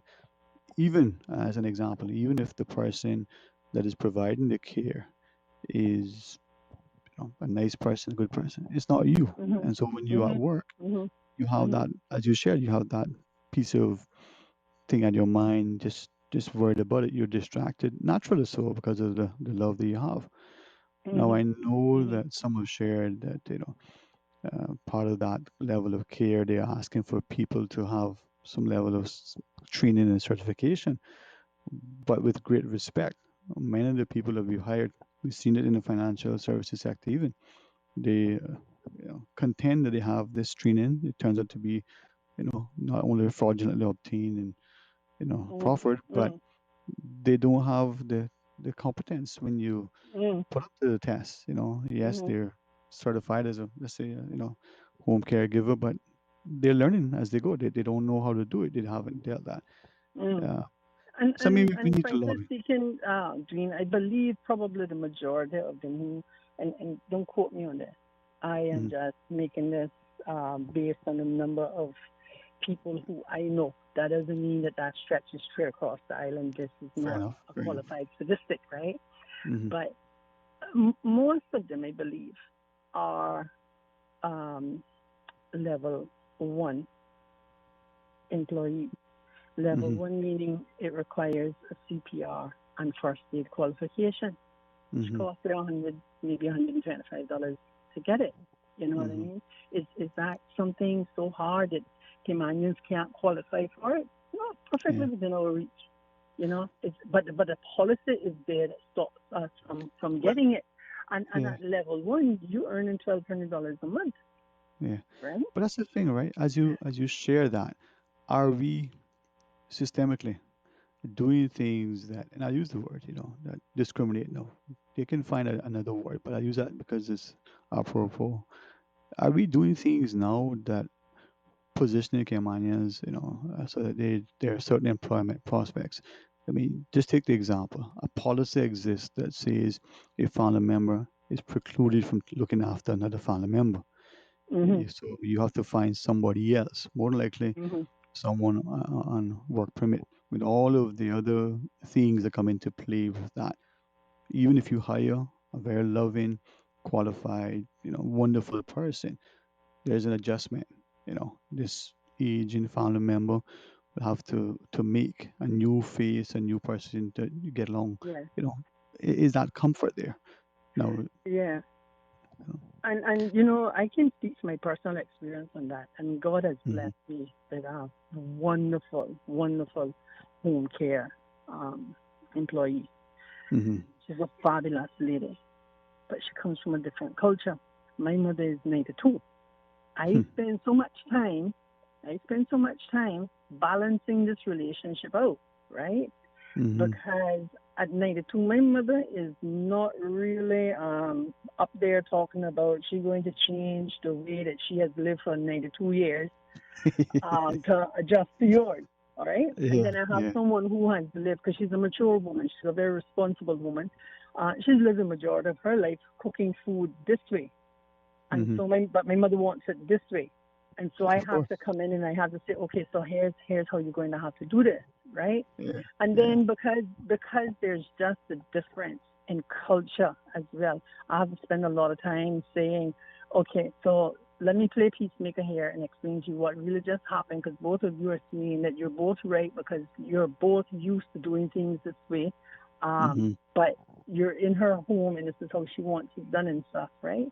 So you have that imbalance there that regardless of how nice the person may be, how caring they may be, the culture may very well be different. And so there's a lot of adjusting that has to happen. Now, some people are really, really set in their ways. So when you start talking about, no, this is how we cook fish in Cayman, we boil down the coconut first and then you put this in, put that in. They're looking at you like, why are you going through all that trouble? Well, no, this is because we cook it traditionally. Well, back home, this is how I cook it. Okay, fine, good, I got that, but you're going to cook it this way. And then you can sometimes see resentment. I'm not talking about in my helper. I'm talking about I've been through other experiences with other people, right? Mhm. Mhm. You can see that kind of resentment. Well, why do I have to change to meet yours? Because now you're asking me to change my color. No, I'm not asking you to change your color. I'm asking you to operate this way while you're at work. Well, Not color, sorry, your culture. I said color, I meant culture. yeah. Sorry. The flavor. But your flavor, yeah, you know what I mean. But Yeah. now when I am at home and I go to my mother and I say, what would you prefer to have to eat today? She tell me whether she want chicken, she want beef, she want fish, whatever she want. I know exactly how to cook that. I know how much salt to put in, how much black pepper to put in, whether or not I'm putting in the onion first or putting it in last. You know Yeah, what man. I mean? And so we need to look at this policy, especially at this time. But know what it comes down to when they're talking about enforcement, you know, being auditable and avoiding fraud and so on and so forth. Well, the amount of Right. paperwork the Senegal has to go through up inside there, a bit unnecessary bureaucracy and red tape, bureaucratic red tape. They can't get out to enforce anything. Well, you And know I what? can't. Sorry. Now, so this is one. But go ahead. Go ahead. And you see also in NAU where they talk about, oh well, you know, we have to be auditable and we have to ask all these questions because you know, we have to be sure that we are not falling into fraud and so on and so forth. Well, you created such a bureaucratic procedure that you can't get out and enforce anything. You can't drop in on anybody's home and see what is going on and are they actually renting from you and all the rest of it because you're all tied up. Florida will be tied up in the office, pushing paper all day long. How do we look at streamlining these processes so that they are effective, they gather the information that's needed, and how much is sufficient information? So the information I have seen on some forms in government departments, and I say there's absolutely no reason why I need to give you my house address for this purpose. And I believe that some of the forms in government departments violate the data protection law. It's only required to you gather as much information as necessary, not all that you want, just enough that is necessary for the purpose that it's being gathered for. You know what I mean? But we see this distrust of Caymanians even when I think they're taking one broad brush and painting everybody with because of a few bad instances, right? Yeah, But probably. even we are very unforgiving people, you know. But even with the article today about the stingrays in the Department of Tourism, Department of Environment being stretched for resources to be able to feed the stingrays, you had a ton of honest, trustworthy Cayman captains whose concern was we need to take care of those stingrays out there during this time because they're dependent on us to really soil it. They granted 2 licenses to go out there, and all of a sudden Department of Tourism drew those licenses away. And then, you know, they were going out there doing stuff they hadn't done before they monitored it. They weren't a part of that interaction process as persons such as Captain Charles. And I use him because after the hurricane and after COVID-19 shutdown, that became his main focus, take care of the stingrays that stingray cyst, you know. But they said, oh, well, we don't have enough marine manpower to be able to police the waters. Well, hold on one second. You mean the same Caymanians have been going out there every day before? Yeah, you notice For how some reason, you need to police them now? I was say something, but let me hang on to that one. We have a break. We have a caller, and I invite you because I always find that you add so much. If you wish to listen in to the caller and we can banter, or if you have to get back to your other stuff, you let me know. But we have to pause and take a break and then take the caller after. Or let me see now. A call is instructing me. All right, we've been chatting. We lost the caller, but no problem. We got a break to take. My good friend, you want to continue sharing some perspectives, or you want to call it a day? It looks like I think I've gone through the topics on my list. I would gladly listen to the caller, and I will call back if anything. Not a problem. And I'm looking forward to hearing the comments as well. Yeah, we will. See the perspectives. Yeah. All right. I just love to listen, when people got good things to say. So thank you very much for sharing. And to our callers, quick short break. Dial us up on 949-8037 or 1-800-534-8255. When we come back, more Talk Today. Green Turtle, modern solutions to get you through the new normal. Download the Green Turtle app now and top up yours or a loved one's phone with any mobile carrier in any destination. Home delivery of laptops, tablets, phones, accessories, and iTunes and major online retailer gift cards. And now, home deliveries of groceries and courier service. Guaranteed delivery within 2 hours from 9 a.m. to 3 p.m. Visit their list of products at greenturtle.ky or download the Green Turtle app today. Green Turtle is not only the future of mobile, but today it can help save a life. Take a ride on the Green Turtle Express today. Download the Green Turtle app. The future of mobile, saving lives today. The Cayman Islands Chamber of Commerce Pension Plan. We're here for you. Did you know that with the COVID-19 Emergency Withdrawal Program, we reviewed over 12,000 member applications in May, approved over 8,000 applications, and paid over CI 90 million to our members from June 12th onwards? We are the Cayman Islands Chamber of Commerce Pension Plan, and we're here for you. For further information regarding the Emergency Withdrawal Program, visit chamberpension.ky, and for information as it happens, follow us on Facebook, LinkedIn, or Instagram. Email admin@pensions.ky or call 745-7630.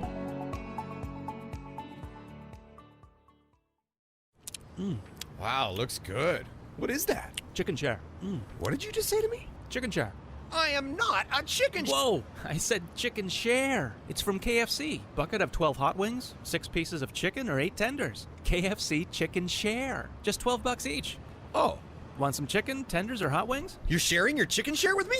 The new chicken share from KFC, just $12 each, and it's finger-licking good. Dine at KFC Baytown Plaza, KFC At Shed Seaboard Road, or Marine, KFC at the customers Strand. often ask us questions about their shipments. Hi, I'm thinking of buying a car from the States.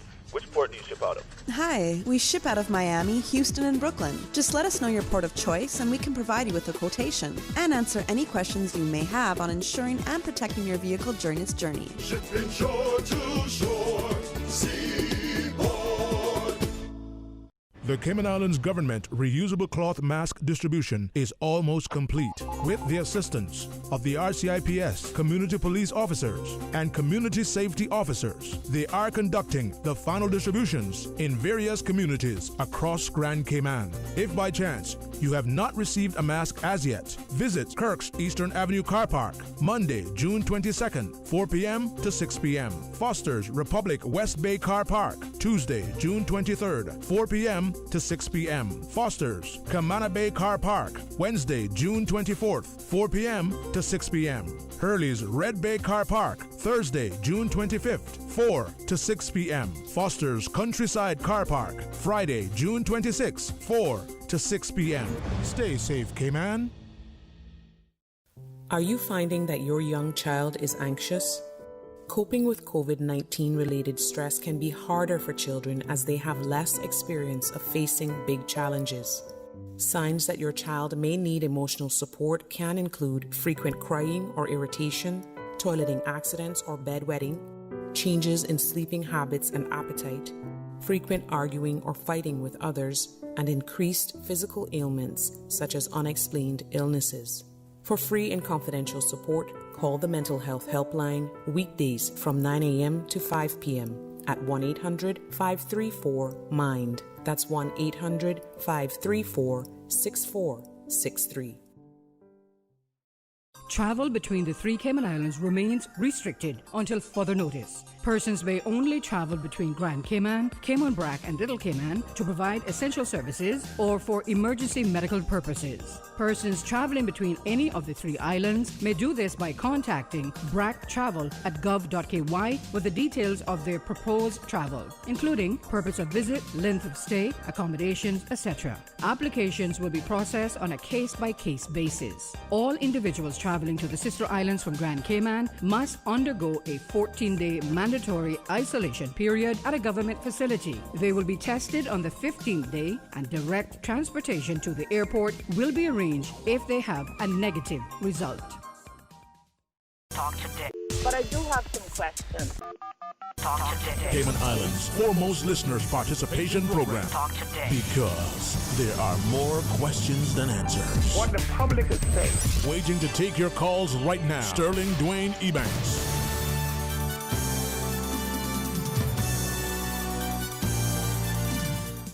Hey, good afternoon and welcome back. Thank you so much for joining us. It is open line as we go straight to our phones. Hey, good afternoon. Thank you for calling. Good afternoon to you, Sterling Dwayne. Good afternoon, sir. How are you today? I don't know. Just fine, thank you. I don't know who it is was on the sort of in the with you, I guess by Zoom or whatever. Yeah, just a phone line. I recognize the voice. Yes. Yeah, I understand what they're saying. I understood a bit of what Mr. Boss said also. You know, for a modern people now, they're very naive people. Very, very naive people. As you were saying before, there will be people who will make money out of this. People will see the opportunities for business out of this. We have seen it. Not that they're greedy people or anything, but I saw a possibility to make money, like saying never waste a crisis. But that is a reality. You see that. And there are people who will make money out of any situation. We see the protests across the United States tearing down statues, flags, or whatever it is that they have gone into now, and books and stuff like this. And there are people, you know, who make money out of organizing protests, you know. You mightn't believe it, but that's a fact. There are people who make money out of that. They see the political and economic advantage there, and that's it, especially it's an election, presidential election year, because it's not a general election year, never do have. You have elections for Senate, Congress, so forth, local elections, local Congress, councilmen, and so forth. It's a republic. Anyhow, so the same could apply here. What we have to realize is when we keep talking about Cayman, I notice people keep talking of us as if we still exist in that way we were, say, 50 years ago. When, you know, the vast majority of people here were generational Caymanians, generational, and did things that way. The food we cooked, the things we did, and so forth. You know, a much, I would say, happier time for Caymanians, the late 60s, late 70s, until maybe 1980 or so, 1983.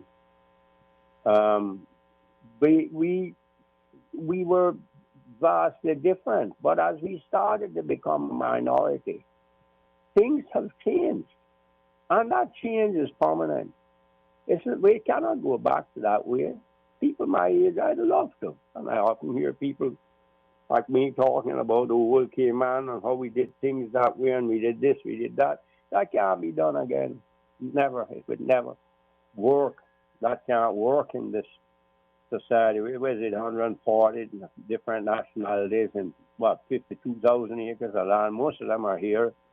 The people are here, and this is the reality of things. That is a major, major difference. I don't need to keep repeating that. It's a major difference in the whole society, what has happened, the culture, blending into different cultures, and so forth. To retain that old culture would be something akin to the Red Indians in the United States on their reservations. That's the only way they can really do what they normally always did. And they get a lot of tourists visiting them for that, and they make good money out of it, and they're given special privileges, tax benefits, where they can do certain things other United States citizens cannot do. They get those benefits, special benefits. And I won't go into that, but I'm just trying to show you that's the only way we could really preserve that Cayman. It would be a type of, people may call and lambast me for that, saying that. But what I'm telling you is reality. That's the only way we could really preserve that true Caymanian identity that we had up until less than 50 years ago, I'd say. Not less than that, possibly 40 years ago. That to carry it and show it to people and so forth. We can show them historic things. We can my job and talk to them about it, but that's just for a couple of hours at the most or something, and school children or school teachers or something going over the historic facts of government systems. And you know, that's not showing life, which you couldn't do in an hour or so as it was. And that's about the only way to preserve that identity really into the future, and going on and now and into the future. Of course, the future never is, never was, always shall, will be. So it's something that never is. We can always say we're planning for the future for our children. Our children will plan for their own future and their grandchildren, trust me, and our grandchildren too. Our future is ours, not theirs. The thing with an economy was talking about the hang-ups with the NAU or the Syndicate. So what we have to understand is something I've preached like a broken record, like other thing. You know what I'm talking about. Yes, sir. Who I'm talking about. Well, my good old friend. And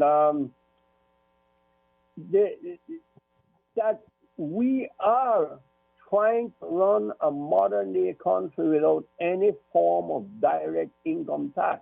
It's a very, very difficult thing to do financially, economically. I am sure now with this COVID thing, things shutting down, and with the pension problem, people have come to the realization of why I said it. Because there is no control. The control is in the hands of the powerful private sector. In those instances, a lot of money in the private pension plan, what they say it is over $2 billion or something, it's in their control, and it's they who are mostly overseeing it. Yes, we do have an oversight, so to speak, but it's a sort of after the fact kind of thing. If you see what I'm saying, it's like saying we can have a camera for surveillance. A crime is committed, but it's an after-the-fact thing. The crime has been committed, didn't prevent it. What you're trying to do now is show some sort of evidence of who may have done the crime, and so forth. Everybody's masked now, so if the crime mask, it's very difficult to identify anybody. Anyhow, that's just by the way. But the thing is, those provisions would have been in there if that was not a mandatory thing. The pension had been voluntary, but mandatory that you put some money into the government's coffers to take care of you if you're out of work, like every country I know of, because I've lived and worked in 3 different countries. They have a system what you call an unemployment compensation payment, which you pay in your income tax. it would be considerable amount of money. I think I've mentioned this already. It would be more than that. But if everybody had just been putting $1 a day into that into the government from 1998 when the pension started, imagine the kind of money that would be there to carry us through the roughest 3 or 4 months of this thing, or 5, 6 months. And there would be hundreds of millions of dollars in there that would be paying for this. It would be paying the people the salaries that they would be getting. And that is it. And then there would still be money in a reserve fund like they do in the United States for the future, because it wouldn't last forever. Unemployment doesn't last forever. The same thing goes with the health insurance, as the young lady mentioned. It would be paid as a national insurance scheme, which Canada has a beautiful system. All of Europe has it. England has it. And you're covered. Everybody's covered by it, by paying some money, a little money every week or month into an income tax collected and held by the government. And if you want to have insurance, health insurance, other than that, you can afford it, you pay for it, which millions of people do in those countries also. So it's voluntary. But you must pay that national health, and you must pay that national pension, if you call it that. In there, it's a small amount, which would make it conscionable. It wouldn't be unconscionable, and it would be just for the little man as the big man. And you'd be paying it. Pay what you work for, what you earn. That is a simple way. And every piece of person would have their identity, and they would have the knowledge of what they're doing and what they need. It would be there because of the returns they make up and hand into the government every year. So they wouldn't need to go around and waste so much of the NAU time and cynical time and the other people's time on these boards, the health board, insurance board, and the pension board. Because the information would be there, collated by the government in their income tax system. It's very simple, sir. Yeah, man. Well, thank you for that. I mean, if there's more you want to share with us after the break, but thank you for sharing that with us, sir. And with great respect, we've got the news break. So when we come back, more Talk Today. From district to district, moving through the waters to Cayman Bracken, Little Cayman. Your station, your voice. All things Cayman. One radio, many people. This is home. Radio Cayman in the Cayman Islands. Your 2 p.m. headlines brought to you by greenturtle.ky. Take a ride on the Green Turtle Express today. Download the Green Turtle app, the future of mobile. Saving lives today. Today's biggest news. Radio Cayman. It's only 2 species that we have here on Island. Generations present. Your voice, your choice. It is in the best interest of the people of these islands. Local, regional, international. This is Headlines from Radio Cayman's newsroom. Today's biggest news. With your latest headlines, I'm April Cummings. In an effort to help the local tourism industry rebound, the Department of Tourism is urging business owners to develop a strong continuity plan for their future. Following a series of focus group sessions among tourism stakeholders in response to the COVID-19 pandemic, the Cayman Islands Department of Tourism has developed a template that small businesses can use when considering their own continuity plan. You can find that template online at visitcaymanislands.com. In international headlines, the World Health Organization says the record levels of new daily COVID-19 cases are due to the fact that the pandemic is peaking in a number of large countries at the same time and reflects a change in the virus's global activity. Today, Emergencies Chief Dr. Michael Ryan said that the numbers are increasing because the epidemic is developing in a number of populous countries at the same time. While some countries have attributed their increased caseload to more testing, including India and the U.S., Dr. Ryan says that isn't the case, noting that numerous countries have also noted marked increases in hospital admissions and deaths, neither of which can be explained by increased testing. The coronavirus is spreading in Pakistan at one of the fastest rates in the world, and its overwhelmed hospitals are turning away patients. But the government there is pushing ahead with opening up the country in an effort to salvage a near-collapsed economy where millions have already slid into poverty from pandemic restrictions. Further complicating the dilemma, many people are ignoring government calls to wear masks or obey social distancing rules. Those are your headlines from Radio Cayman's newsroom. I'm April Cummings.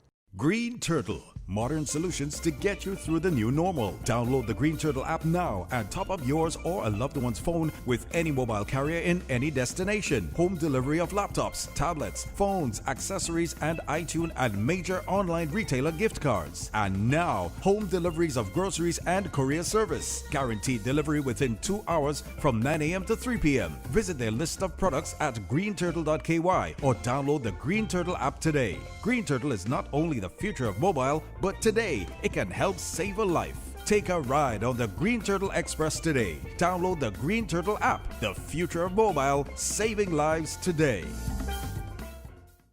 Your 2 p.m. headlines brought to you by greenturtle.ky. Take a ride on the Green Turtle Express today. Download the Green Turtle app, the future of mobile, saving lives today. For the latest in news and information, follow Radio Cayman on social media, Facebook, Instagram, Twitter. Download the Radio Cayman app or log on to our website, radiocayman.gov.ky. your voice, your choice, your radio. Headlines. With the latest headlines. One of Cayman's bright and shining young stars. Local, regional, international. Headlines. Turning to international news. Updates on the hour between 7 a.m. and 6 p.m. on weekdays. All the news when you want it. Tune in to Radio Cayman for hourly headlines of the day's top stories. Radio Cayman, your voice, your choice, your radio. Talk today. But I do have some questions. Talk today. Cayman Islands' foremost listeners participation program. Talk today. Because there are more questions than answers. What the public is saying. Waiting to take your calls right now. Sterling Dwayne Ebanks.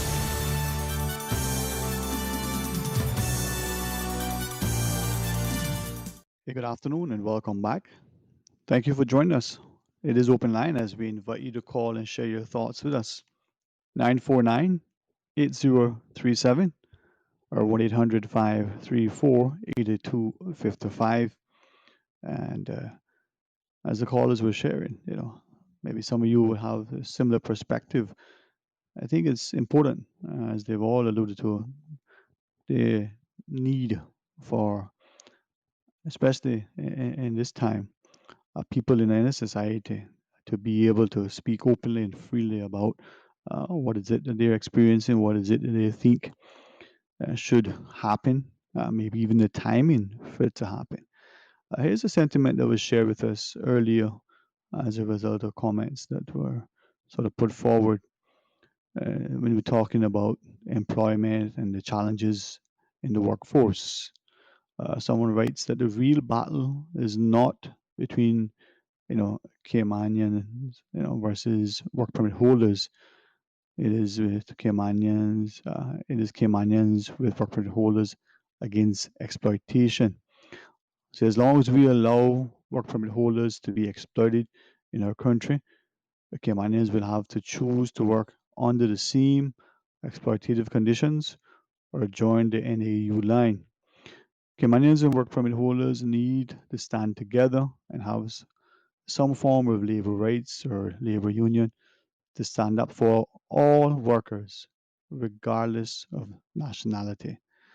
Now, what is that, to you?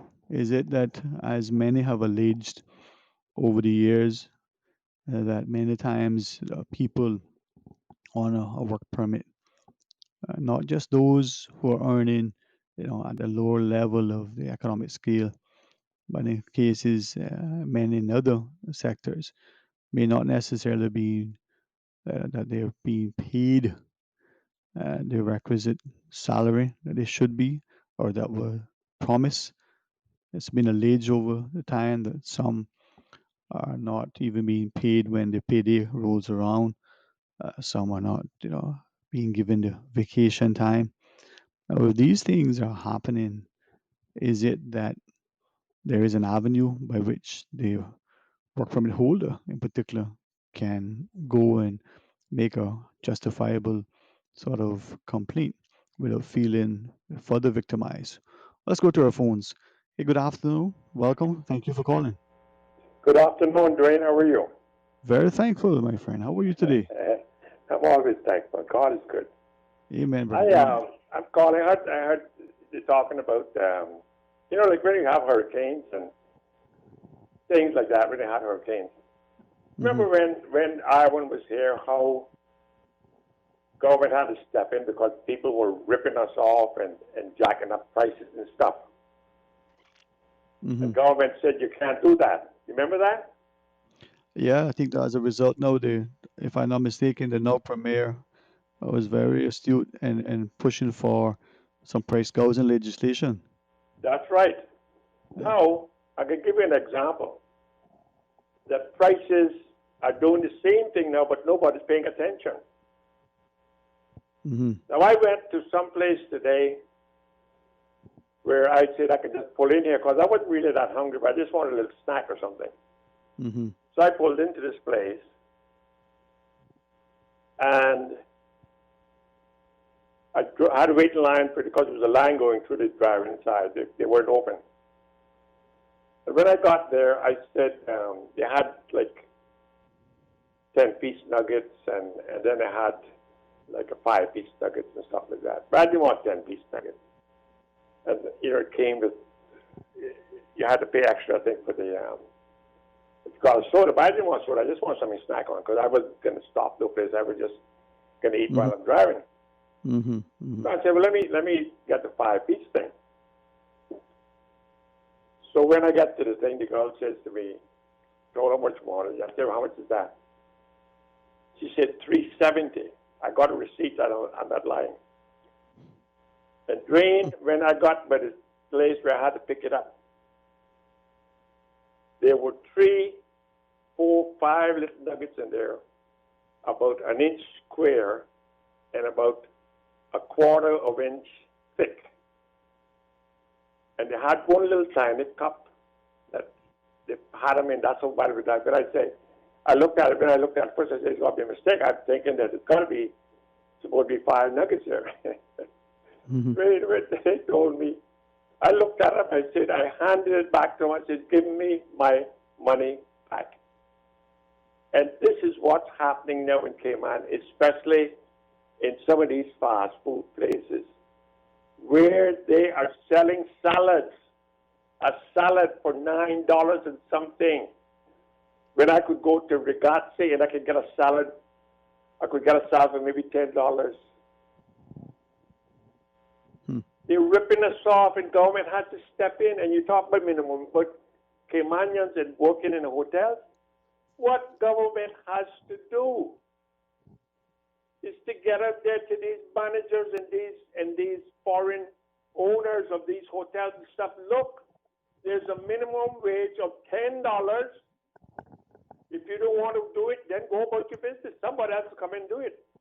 Yeah, but if I may, I hear your point, but if you could just so I don't miss it, if you go back to what you share, are you, because I've heard other people relay this as well, that in the last few months they've seen their prices of, their goods, whether they're buying it, to go home and prepare themselves as they're grocery shopping, or whether they're buying it from some sort of restaurant-like place, the prices have increased significantly.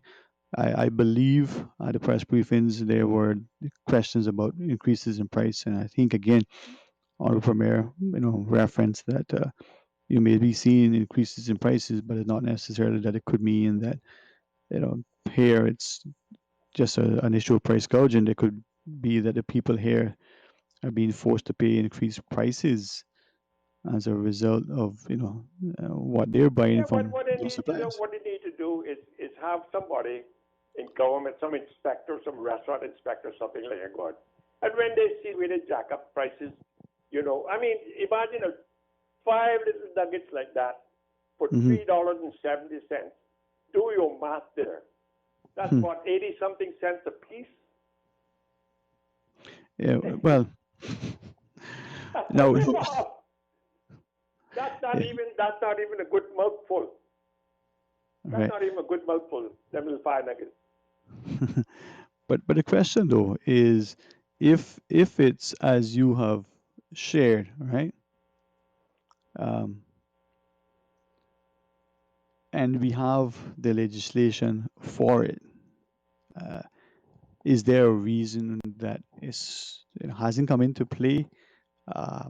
Is there something else? I think your point is that one we should consider where there are questions or allegations, even concerns that we're seeing increases in prices. Is there some sort of agency entity that look at this thing and be able to, at the very least, make a note of it, so that not just the annual inflation as provided for under the statistics legislation, but Dwayne, what we need, my friend, we need government to have inspectors, or they go out, and when they see these things, they do something. I can give you something. There's one of the busiest restaurants on West Bay Beach.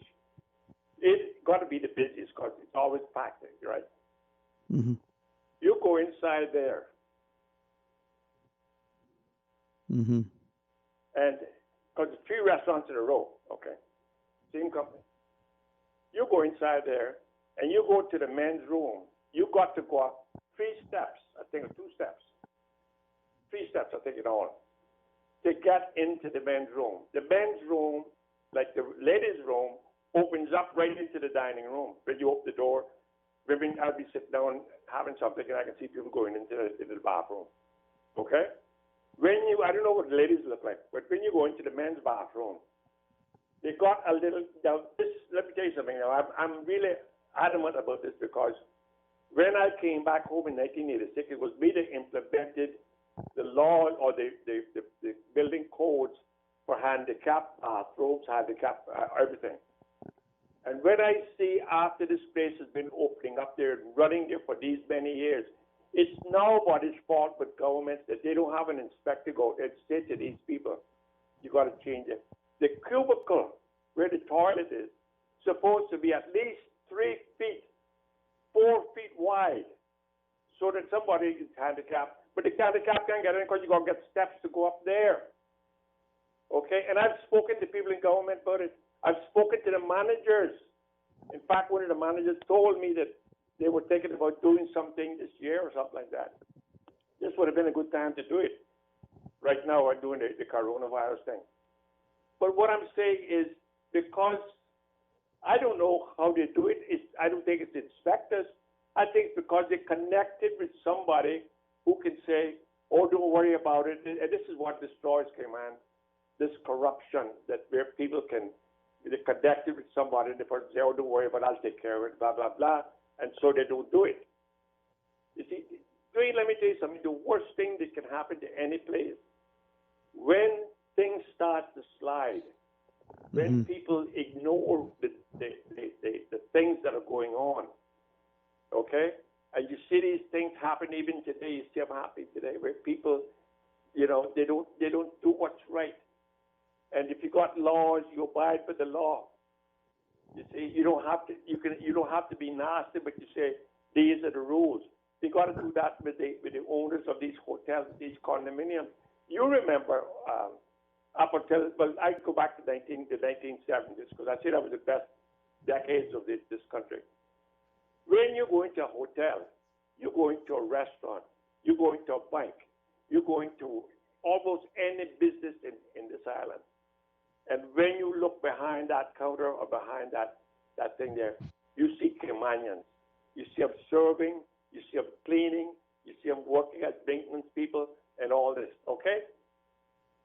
Go and take a look at all of these hotels now and see how many Caymanians. That's why when they shut down the Holiday Inn to build the Ritz, and I said to the government at the time, make sure that you got some of these people got jobs, because the likelihood when that hotel is finished, they're not going to see nothing. Okay? Nobody listened. And Mr. Michael Ryan, I understand he walked away here from with $6 billion, something that he owed government, didn't pay government. Now I understand he's back here with a partner with somebody doing hotel or buildings up somewhere up in South. Jane, this is what we have to do. We have to stand up like them old men used to do, them old legislators used to do, like Jim Borden. He wasn't perfect, but Jim Borden had cojones, and he would say, look, it's not going to happen. You remember when the guy done the Holiday Inn there, I think was, I can't remember his name, Kainas or something like that his name was, that he had fired a bunch of Caymanians, and Jim Borden said they better be back there by 6 o'clock that evening, or he was going to be, the manager was going to be on Cayman Airways going north. And believe me, he got them people back there. And this is what we need to do. We can't let people come here and tell us what they want. You say to them, well, that might be a good idea, but we're not ready for it yet. But when people come in and do that, we jump at it, and then they build these, like I keep talking about, these styrofoam boxes that they build. Are you there, Dwayne? I listen to you, man. I'm listening to you. When you go down to Governor's Harbor, by the way, Doucette was the man that started Governor's Harbor.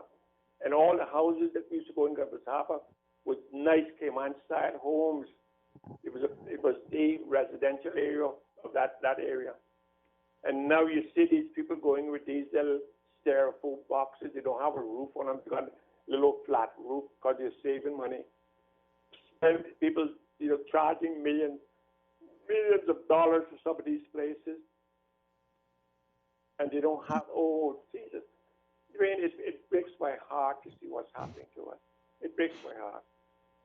It breaks my heart because we, Caymanians have always, when I go to a hotel or a restaurant or something like that, and I see a Caymanian, and the other thing that's happening, it used to be that if you went to a hotel, they always had, because they had Caymanians working in the kitchen and stuff like that, they would always, during the week, they would have a special with a Cayman dish, like, turtle meat or Cayman rundown or something like that. Everything you go in, you got Italian, you got French, you got this, you got that. You can't find, in this big hotel, you don't find Caymanian food no more. Yeah, but I mean, as you talk about the change in sort of architecture facade, even your reference to the foods, I mean, the word, like you say, Cayman rundown, that's only a relatively new addition to our vernacular when it comes to food. We never called it a rundown until very recently. Oh, that rundown was that came from Jamaica. Jamaican took over the name of it. That's what they do. Yeah. Like I give you another example. You have talked about Cayman style beef. That stuff that they make, they call Cayman style beef. That's a Puerto Rican, Latin American thing. They call it in Spanish they call it ropa viejo, which means old rope, because that's what it looks like when you take a piece of rope, you kind of string it out. You know what I mean? When it's old, that's what it looks like, and that's what they call it. It's not Cayman, not Cayman style beef. Cayman style beef was little chunks of meat. You know how it was. We grew up. It was different. But again, it comes back to everything. I mean, if we're not being inclusive and inviting people to, and giving them an understanding of where we are and how to embrace it. But whether it's a work permit that is being granted, whether it's a law that's being enacted, whether it's planning permission is being, it is conceivably, at least on the face of it, it is us that's behind the scenes. No, maybe somebody else. I don't know. I hear you, man. I hear you. We got on the final break to take. What final thoughts you want to leave with us? Or you want to hang on? You want to hang on? We got to take a quick break. No, go ahead, because I'm going to just say this before I get off. That the thing is, we need Cayman to train Cayman. You got to train them, you see, and encourage young people to be managers of hotels and accountants and stuff like that. Remember when Joel and all them Caymanians were in charge of accounting up in the Holiday Inn thing? They were Caymanians. All the bankers had bankers. They were Caymanians. Government had to step in and say, no more permits. You got to train Caymanians to do these jobs. Yeah. Let me ask the question. As we grow our economy, as we expand the business opportunities, whether it's new developments of hotels, condos, restaurants, banks, whatever the expansion is, that requires more people to either build it or work in it when it's finished. If our population is only, so many, do you not think as we grow physically, the development aspects of things and the economy, we're going to need to bring in more people, right? So yeah, well, let me give you the answer to that. Yeah, Green, I know exactly where you're going. When we were developing back in the 70s, in the 60s and 70s, and even the early 80s, when people came down here, and our legislators at the time, when they wanted to build hotels, and they said, well, we got the Galleon, we got the Holiday Inn, we got this one, we got that one, we got that, and we talked about different hotels they had. And they said, they're all doing good. They're not even in the summertime, they're 50, 60%, 40% that was the time when people would come here and Mm-hmm. they would talk to Caymanians, and these are some of the complaints they have now. They go to these businesses and they can't find no Caymanians, you see. And if we did that, the growth would then be sustainable. And if you don't have sustainable growth, you're going to have disaster. This is what happened. You remember in 2008 or 2008, it was when they had Miami everywhere you went, they were building. I said the same. Remember, I told you, I predicted that before April this year, there was going to be a recession. You did. Remember I told you that? And You also said that by August, something's going to happen. Huh? I think you also said by August something is going to happen as well. Yeah, the 5th of August. Keep that date in mind. I don't know exactly what it is, but that's the date. And what I'm saying is this, that when you see that much business going on, government has to stop. I know government is making money, and it's good that government should make money, but they also got to think about the consequences of this rapid growth, which is unsustainable. All right. Good point to maybe pause. Have a good day, my friend. God bless you, sir. God bless. Amen. Let's pause quickly, and when we come back, let's have some closing thoughts. Green Turtle, modern solutions to get you through the new normal. Download the Green Turtle app now and top up yours or a loved one's phone with any mobile carrier in any destination. Home delivery of laptops, tablets, phones, accessories, and iTunes and major online retailer gift cards. And now, home deliveries of groceries and courier service. Guaranteed delivery within 2 hours from 9 a.m. to 3 p.m. Visit their list of products at greenturtle.ky or download the Green Turtle app today. Green Turtle is not only the future of mobile, but today it can help save a life. Take a ride on the Green Turtle Express today. Download the Green Turtle app, the future of mobile, saving lives today.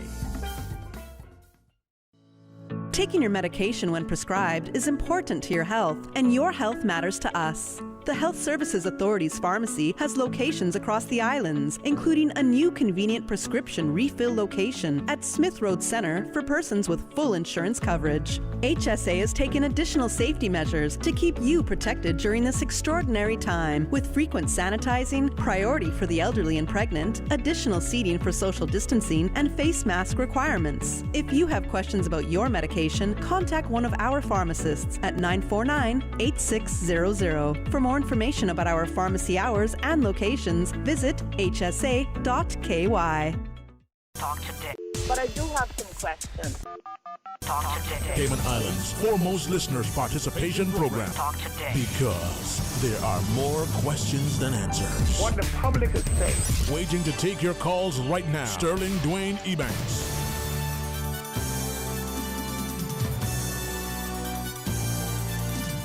Hey, good afternoon and welcome back. Thank you for sharing with us today. It's another magnificent Monday and opportunities for things to even improve as the week rolls along.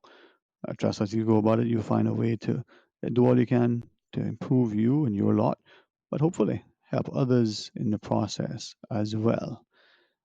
I want you to be a part of our ongoing discussion, and certainly always feel free to share your thoughts with us. 949-8037 or 1-800-534-8255. Always call and share your thoughts. One of the things that we're excited to be able to share with the listeners tomorrow is in relation to the Health Services Authority, and to have both Dr. Jefferson and Dr. Cummins as our guests tomorrow. We're looking forward to that dialogue as they share much with us. Now, please look at things the way they are now, maybe reflect on the things as they were, and see what you can do to make it even better going forward. That better to you may be, more money. It may be more time with your loved ones and the things that you truly value. It may be that you're looking at new and improved training. Maybe it's a new direction. It may be cementing your way in what you already are, committed to. Well, at the end of the day, as they say, no man is promised tomorrow, but as we make hay while the sun shines, can we make it that much better? Well, let the week be productive. Let your day be filled with joy and lots of, deserving rewards. Come back tomorrow, please, for more Talk Today right after the midday news and midday meditation. Until then, be blessed. Talk Today is brought to you by Fidelity Bank. For all your banking needs, visit fidelitygroup.com. Fidelity, we're good for you. Also brought to you by greenturtle.ky. Take a ride on the Green Turtle Express today. Download the Green Turtle app. The future of mobile, saving lives today.